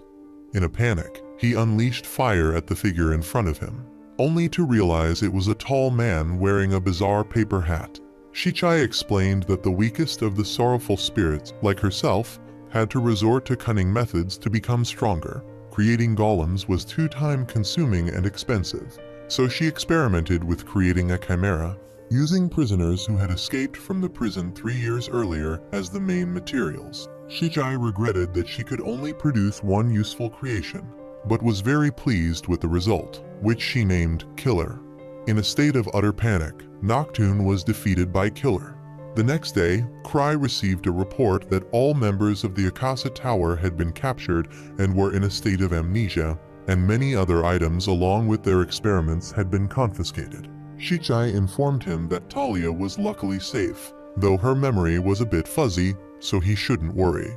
She thought Cry knew about Noctune, but Cry didn't understand what she was talking about. Shichai requested to keep the golem and the ambitious creature, but Cry, unclear about what they were and mistakenly thinking they were drinks, agreed to ask the council for permission for Shichai. He inquired if Shichai had caught her archenemy yet, and she smiled, saying that her foe had fled far away and would never return. Cry then went to meet the branch manager to ask for the wild eater with the golem. However, the investigation team was curious about what he needed it for. Thinking the wild eater was a type of drink, Cry said it was to be blended into a juice, shocking Garks and everyone else present. Cry then asked for the wild eater but couldn't keep the golem for Shichai. Although disappointed, she thought it was fine and just giggled. Shichai went to get it while Cry waited for her in the lobby, but the branch manager called him back to talk. He mentioned how Lei Fa-Theme, a new arrival from the Kingdom of Lancer, being a highly famous level 7 hunter, Cry was unaware of him due to his lack of interest. Garks noted Cry's optimistic attitude when facing an opponent who had defeated the Thunder Dragon. Nonetheless, the manager thought Cry was not to be underestimated and advised him not to start trouble, patting Cry on the back. Without the life-saving rings activated, Cry would have been in grave danger. After he left, Cry noticed a poster for a national event, held annually, where most of the displayed items were valuable artifacts, superior in both quality and quantity. Cry wanted to participate, but his finances were not permitting. He thought about borrowing from Shichai, but then remembered he hadn't repaid her previous loan. At that moment, Chloe, who often worked at the reception desk and was Gark's niece, approached Cry to ask why he seemed down. Pretending, Cry brought up something about how Leifa theme. They were interrupted when Shichai returned with the items, so Cry had to bid Chloe goodbye. On their way out, Shichai mentioned that the wild eater was very tame. They passed a strange blonde man who had just arrived at Chloe's registration desk, unrecognized by her, making other hunters wary. At the office, the wild eater had shrunk and looked very cute. Shichai mentioned she had trained it not to harm her or Cry. Just then, Cry's life-saving rings activated repeatedly like flashing lights as he held the creature. Shichai quickly took it back and named the new pet Beverage, since Cry had previously referred to it that way. Cry was very nervous, thinking he needed to quickly recharge his rings before Beverage could endanger him. He asked Shichai when Lucia would return, but it would be a while since a powerful phantom swordsman had appeared in the boss's room. Lucas's bad habit flared up again, so Lucia and everyone else had to indulge his preference for sword fighting with strong opponents. At this time, Shichai gave Cry a ring, which was a magical artifact capable of containing only one spell. Lucia had previously given Cry one, and he always carried it as a protective charm. Shichai gave Cry the ring and wanted him to wear it on his wedding ring finger. Meanwhile, another group of hunters was upset because the receptionist did not recognize their leader, Anos. Jay, who was with them, advised his juniors to stay calm since their group was also foreign to this place. Now, they had to show the local hunters how strong the heroes of the Mist Empire were. Being a dragon slayer himself, Anos was so eager that he crushed an apple in his hand into juice. At this time, Shichai was irritating Eva by giving Cry one of her signature acupressure massages. But Cry was only concerned with how to recharge all his magical artifacts. Other than Lucia, it was difficult to ask other sorcerers for help. Shichai then grabbed Cry's hand, performed a spinal manipulation, and announced she had a great idea. She gathered some people from the guild and declared they were fortunate to be trained in a new magic conceived by Cry. Everyone was assured it was different from the 1000 challenges and would not be life-threatening. Shichai promised that anyone who learned it would become a sorcerer on par with Lucia. Angust was surprised that such training could help him reach that level, but in reality, Cry knew nothing about it. Shichai asked if anyone was interested. The first two to agree were Lapit and Chisu from the elf tribe, who always considered humans inferior. Lapit told his subordinate Chisu to calm down because, regardless of how dumb Cry looked, he was still the guild leader. Chisu couldn't believe that someone like Cry could be Lucia's brother. She and Lapis belonged to the Stars Light Society, a rare team formed by a race called Elves. This race lived very long and possessed top-tier magical skills. However, they always inherently looked down on other races, except for Lucia, whom both Lapit and Chisu respected. Even Lapit was skeptical that any training could help him reach her level. Shichai confirmed that Lucia became a top sorcerer in the capital precisely because of this training. Another person who wanted to try was Magietta, who later charged Cry's magical artifact ring, but was puzzled as it took a long time to finish. Shichai smiled and encouraged Magietta to continue, noting that she was breathless after just recharging one ring. Then Shichai handed her another. After completing 3, Magietta was gasping for air, and Shichai explained that a sorcerer's power is determined by the total amount of mana they possess. It continues to grow and stops only when they reach the age of 20. At this point, Magietta had fainted from mana depletion, and Shichai explained that this was the time to seize the opportunity. Most of the sorcerers there had passed their developmental phase, but there was no reason to be discouraged, because when Lucia recovered from mana depletion, her limits had increased significantly. Chisu was skeptical because even the elves required a lot of time to regain mana, so this method seemed dubious. Shichai said that they would need to use an item, and she administered a potion to Magietta. which immediately woke her up due to its terrible taste, and then she fainted again. Shichai advised that repeating this process several times would certainly enhance their abilities. To make her point more credible, Shichai recounted how much sweat, tears, and blood Lucia had shed to gain her current glory. Shichai also mentioned that the Stars Light team wanted to recruit Lucia, but because of their arrogance, she had declined them. Feeling insulted made Lapid and Chisu furiously determined to recharge all their artifacts to prove themselves. Chimera, following Shichai's orders, opened the bag containing Cry's artifacts. The other sorcerers suddenly became like chickens in a coop, rushing to practice the training exercise Shichai had concocted. Elsewhere, Arx was being invited to a better place but declined. There, the Count's daughter, Miss Elena, was waiting to meet him. The next day, Cry and Shichai went to Lisa's house, but she was taking a bath. Tino told them to take their time waiting because Lisa's baths could take an hour. Seizing the opportunity, Shichai tempted Tino to leave Lisa and join her instead. Cry spoke up, telling Shichai to stop joking. After Lisa finished her bath, she called for Tino to bring a towel, but unexpectedly, she walked out naked, forcing Shichai to quickly cover Cry's eyes to prevent him from seeing what he shouldn't. After wrapping herself in a towel, Lisa asked why Cry and Shichai had come.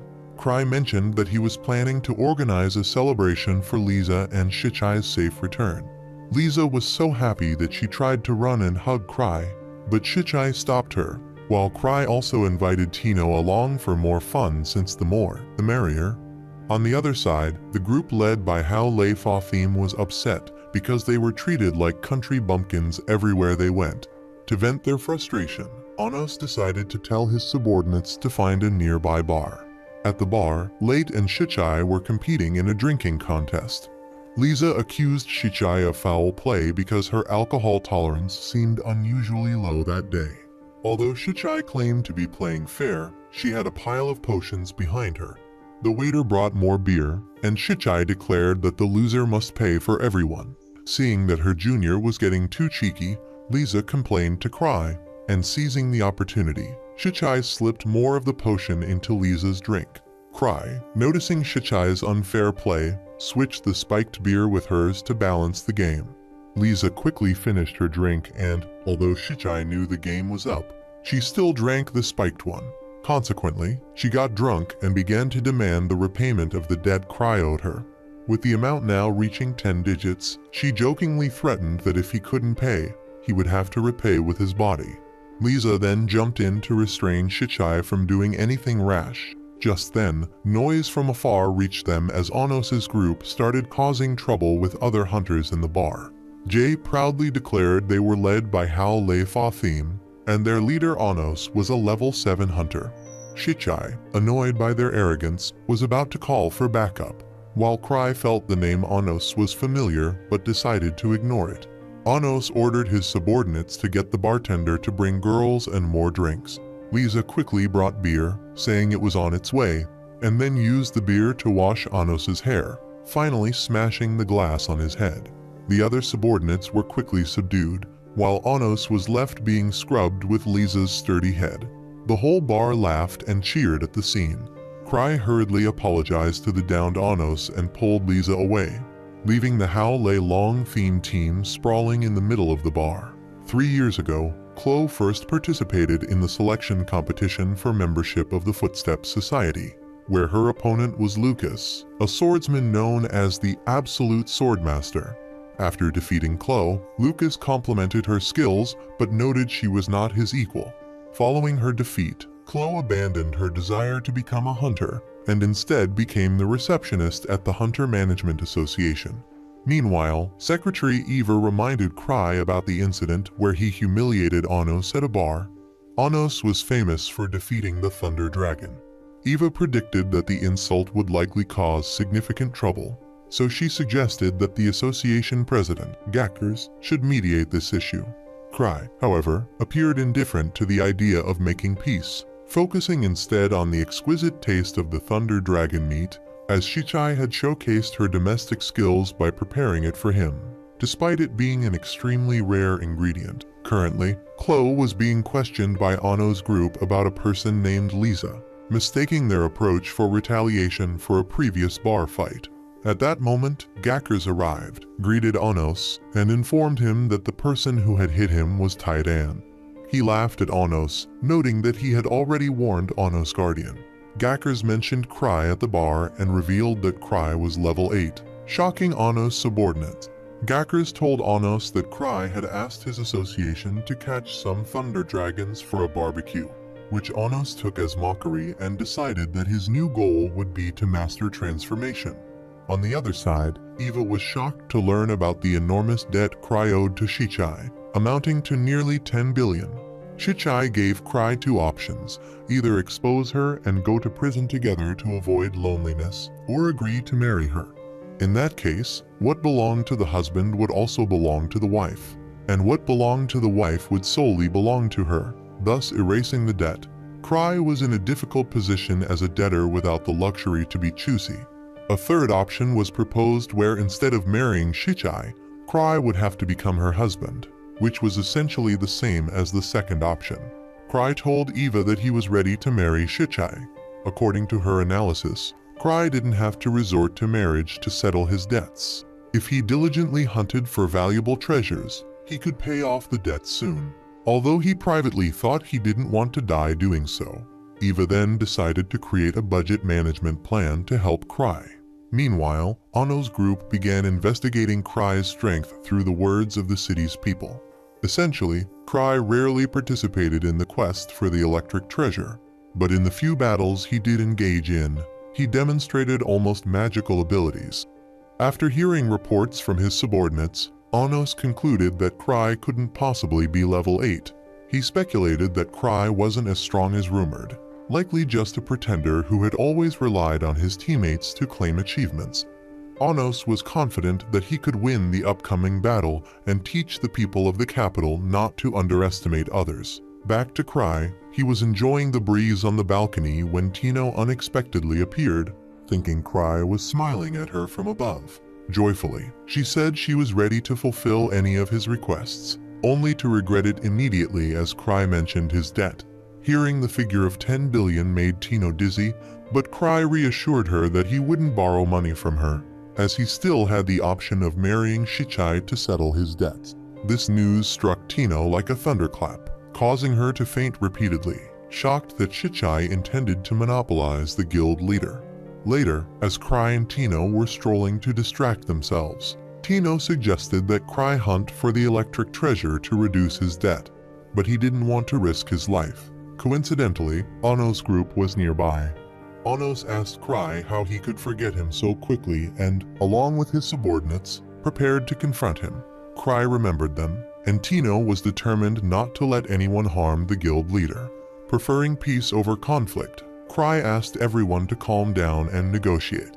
Tino wouldn't accept such a demeaning solution for her guild leader. She showed her fighting spirit and continued to insult Onos' group, forcing Cry to quiet his subordinate. Unexpectedly, Tino broke free and declared that her guild leader was just worried that Onos' group would be too humiliated to show their faces. Cry tried to calm Tino down, noting they weren't free for such nonsense, but she replied that the guild leader didn't have time for the likes of Onos.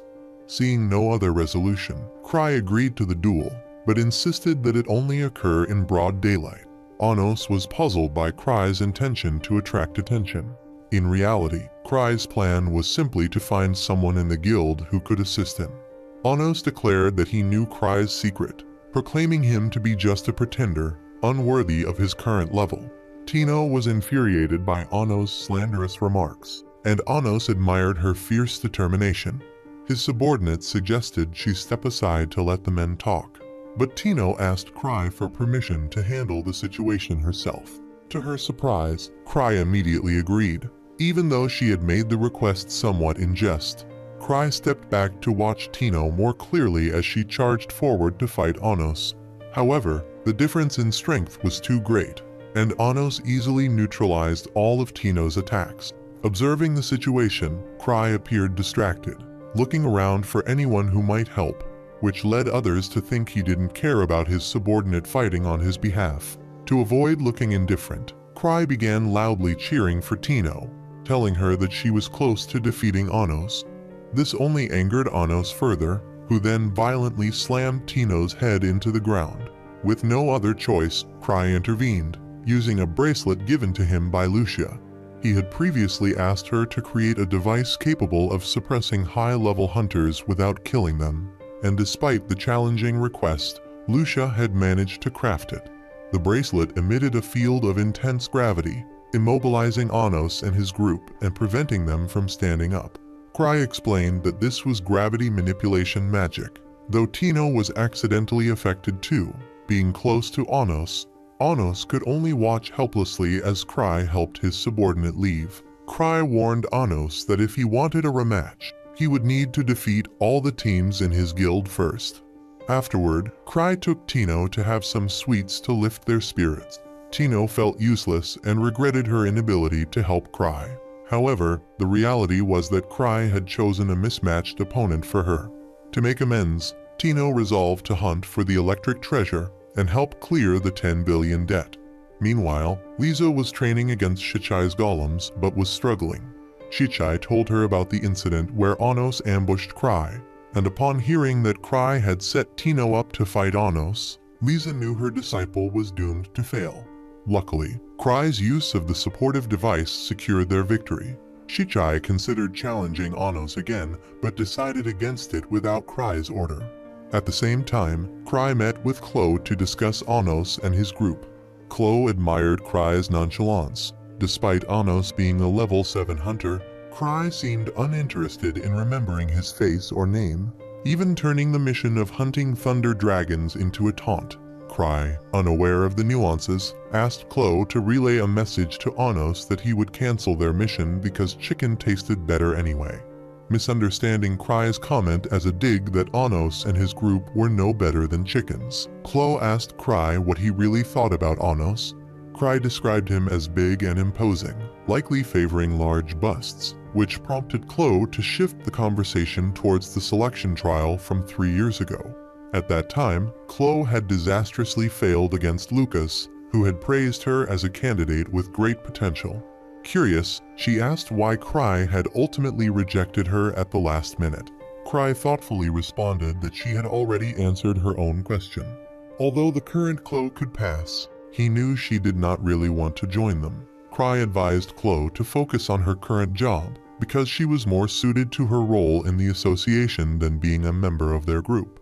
The real reason Cry didn't accept her was that, at the time, Chloe was only 14 years old, not yet of legal age, and accepting her would have led to serious repercussions from Gackers, who would have severely reprimanded him. Reassured by Cry's words, Chloe felt resolved and no longer harbored any doubts about her past failures. She was now completely content and dedicated to performing her duties as a receptionist, supporting her hunters to the best of her ability. Later, Anos went to see Chloe, who informed him that the mission to hunt the Black Thunder Dragon had been cancelled because chicken was tastier, leading Anos to believe this was a new provocation from Cry. Chloe also mentioned that she was impressed that Anos was a hunter who admired big breasts, which caught the attention of all the hunters in the hall. Frustrated, Anos returned to base, furious because Cry had repeatedly tarnished his reputation. A subordinate of Anos came to report that all the teams in Cry's guild had refused their challenge. They had grown accustomed to Cry's way of speaking and behaving, and even considered Cry's humiliation not their problem. Anos was infuriated that the guild leader could be so disrespected by his own subordinate. Another subordinate advised Anos to calm down, noting that a major auction was coming up, so they should focus entirely on acquiring new, powerful equipment, which might even sell items that had been previously rejected for appraisal in the Fog Empire. Anos agreed to temporarily set aside his grudges. Meanwhile, Cry and Tino were assessing a newly hunted treasure. The appraiser indicated that it might be an exotic treasure, likely a product of a high-level magical civilization. Cry asked about its utility, but the appraiser, not being its creator, couldn't tell. To provide a definite answer about this item, he needed to keep it for further study. As an auction was occurring, the backlog of items made the research time-consuming. Cry wanted to see other valuable ancient treasures undergoing appraisal, and used the charming Tino to win over the appraiser. The appraiser was touched and gave them 2 pictures of Tino, reminding him of his granddaughter, and he highly regarded Cry and his guild. Tino agreed with this view, seeing Cry as a great guild leader, albeit strict, which made her feel somewhat insecure. While talking, Cry accidentally found a human face mask. Cry suggested that it could be a disguise mask, similar to one he previously owned, which could completely change his appearance, allowing him to stroll around as a handsome man or disguise himself as a woman to eat cake and trick simpletons. Sadly, the previous mask had been destroyed by Lisa. At that time, Cry was determined to own the artifact at any cost. He asked the appraiser for the contact information of the owner, hoping to negotiate a direct purchase without participating in an auction. The appraiser found it very strange that Cry wanted to buy the item even before it was appraised, while Tino thought the mask was hideously ugly. Sitting in a park, Cry pondered how to gather the funds to purchase the mask. It wasn't easy to buy such a legally dubious artifact directly, as it would be much cheaper than at an auction. Tino reminded Cry that their financial situation was not stable because she had been busy making mana recovery potions for those participating in the magic charger session for Cry. That afternoon, Tino thought they could make money once their bracelet was appraised, but Cry wanted to keep it for himself. If they asked Lisa to collect the money, she would end up extorting the entire guild.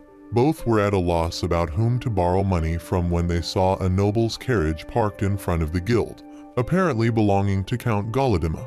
It was unusual for them to be there since the Count was known for disliking hunters, but it turned out that the Count's daughter had personally brought Arx back to the guild to see his workplace.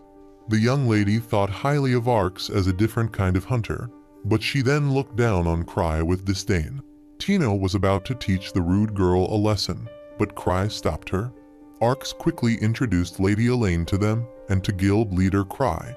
Elaine had heard of Cry from her father, but scorned him as the weakest, unworthy to be Arx's boss.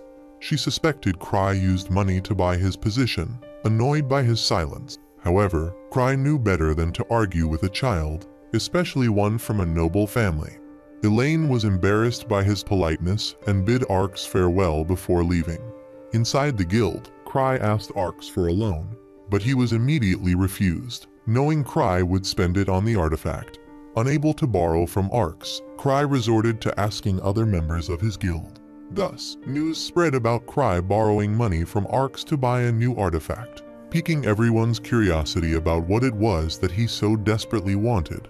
Later, Cry approached the wealthy Shichai, who not only lent him the money, but also accompanied him to negotiate.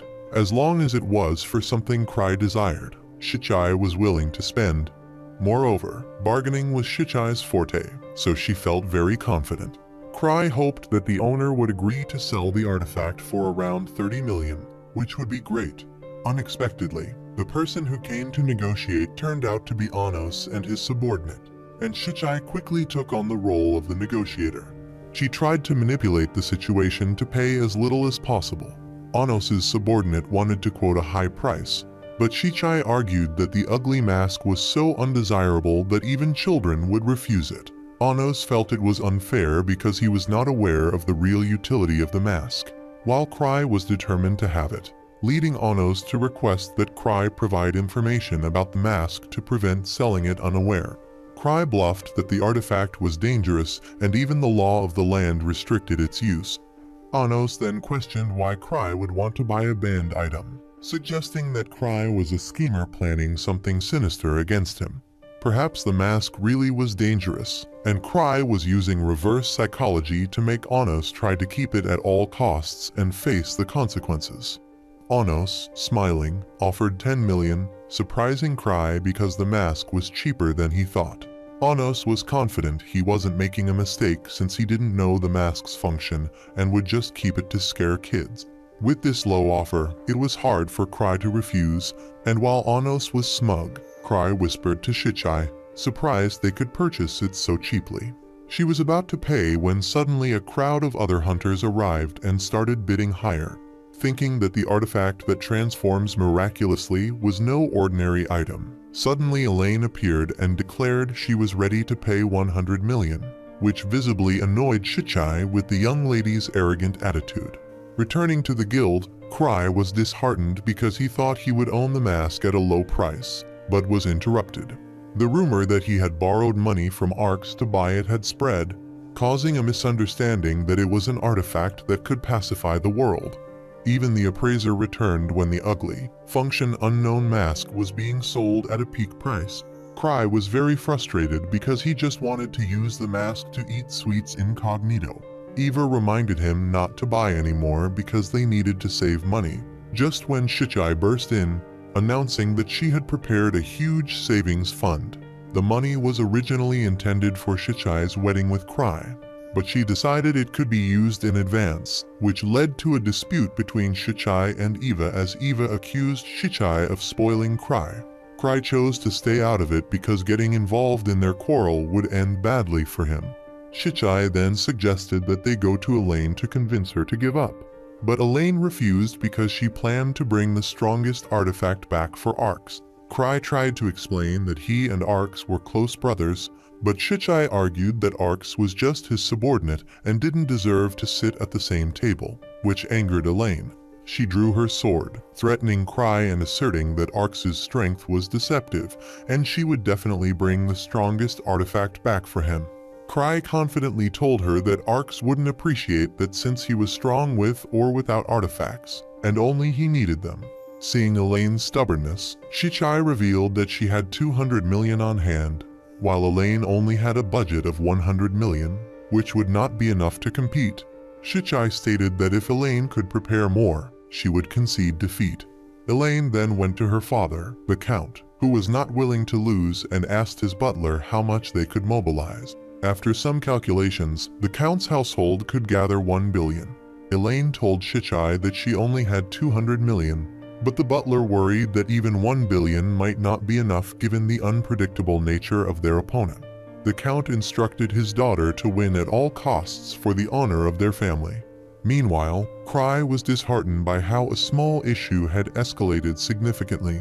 He decided that after this ordeal, he would have to treat Arx to a big party as a way to smooth things over.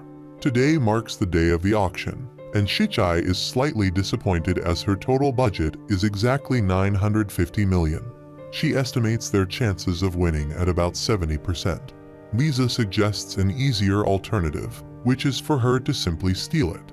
However, Shichai refuses because she believes that being wealthy should not compel one to resort to such lowly methods.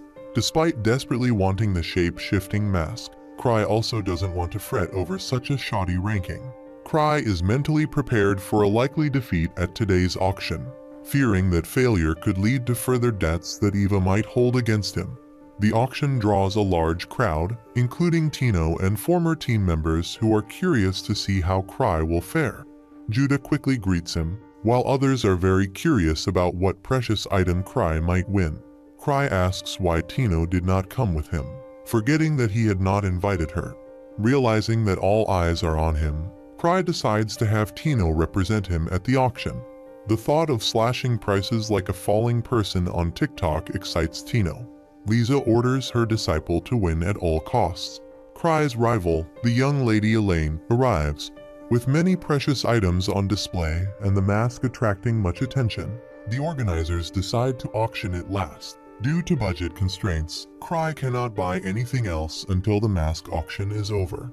Tino keeps looking back at Cry for instructions, but he tells her to give up. However, a series of interesting items continue to appear, drawing Tino's imploring gaze. Cry really wants to participate in the auction, and remembers he has a trump card reserved for emergencies. The succession of fascinating items makes it unbearable for Cry. As he contemplates bidding, he remembers that Shichai is backing him, so he decides to show everyone the power of his patron.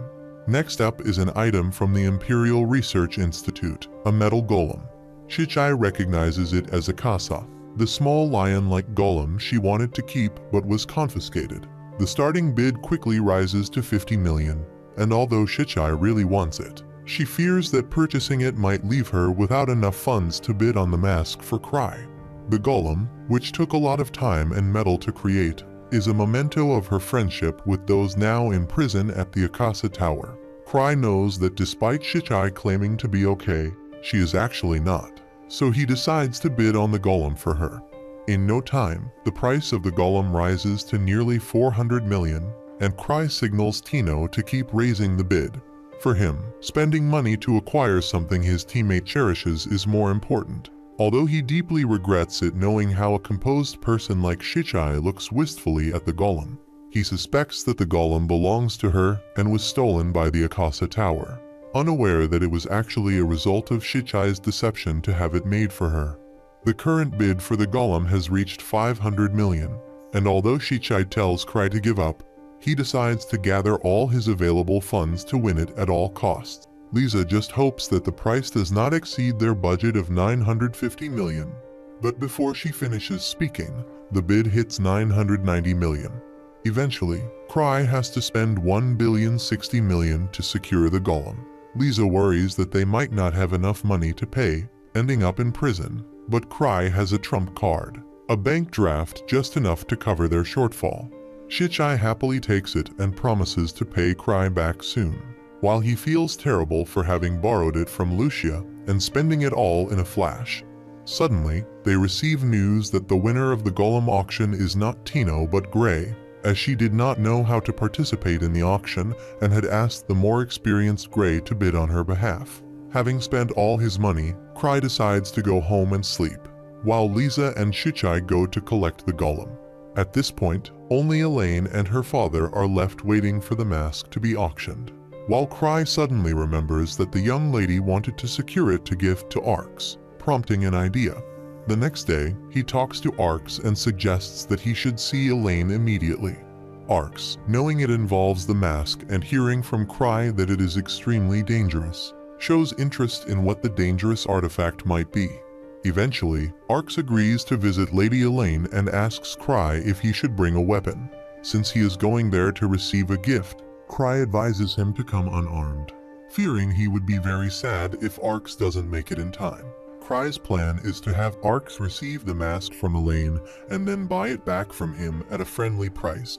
To prevent Arx from refusing the gift from Elaine due to his integrity, Cry decides to deceive him in advance. On the other side, Elaine is very upset because her father is greatly disappointed that their tactics of deception did not work at the auction. Whether they won or lost, it only served to escalate hostilities, and spending 200 million just to learn a lesson about generosity from Cry irritates her father, despite their victory. Meanwhile, the young lady is furious because not only is there no glory in their win, but she also ends up with an ugly mask she's embarrassed to give to Arx. As she blames herself, the mask speaks up, sensing her suffering, anger, and despair, and decides to use her. At this time, Arx arrives at Count's residence, where he is informed that the daughter has locked herself in her room, but she would come out if she knew Arx was there. Arx is puzzled about what Cry intended by pushing a 10-year-old girl to the brink of starvation, or what his purpose in sending him there might be. Just then, a loud noise occurs, prompting everyone to check it out. Elaine, easily throwing a soldier, is under the mask's control, which drives her into a rage, determined to kill anyone who underestimates her. Arx rushes to talk to Elaine, which calms her down. He gently advises her to take off the mask and hand it over. But upon seeing his sword, Elaine becomes furious, thinking Arx intends to stab her. Arx is confused, thinking perhaps Cry's advice not to bring weapons was meant to avoid provoking Elaine. With no other options, he and his team try to handle the situation without injuring the young lady. Meanwhile, Onos's group is happy because the trivial mask fetched 200 million. But they are unexpectedly stopped by Lisa and Shichai, who demand a share, claiming that the price increase was due to Cry's involvement. In return, Shichai offers to sell them an antidote she has on hand for 110 million. She had poisoned the beer of Onos's group when they weren't paying attention, and except for the high-ranking Onos, all his underlings begin to weaken. At this moment, Arx and his team, battered and bruised, return to the society to find Cry for explanations. He has already decorated the room with a cake ready to thank and appease him. Cry guessed that Elaine must have been furiously angry, and Arx asked how Cry knew about it. Cry didn't explain but wanted to see the mask first. Arx advised Cry to be careful, but Cry was incredibly eager, especially since the mask could even speak. Elaine, hiding behind Arx, appeared to apologize for not heeding Cry's warning and thanked him for sending Arx. However, Cry, undeterred, immediately tried on the mask, only to find that all his stats were too low, rendering the mask unable to activate and forcing its deactivation. Disappointed to realize it wasn't a shape-shifting mask, Cry decided to ask for it as a collectible instead. Elaine readily agreed to give it to him and didn't want to interfere with any other artifacts that Cry might be interested in. To show her gratitude, she joined him for some cake. Lisa and Shichai also returned with the money they had extorted from Anos, and everyone ended up with a happy conclusion. However, Cry suddenly remembered that even Elaine could activate the dangerous mask, while he could not. It seemed he was even less capable than a 10-year-old girl.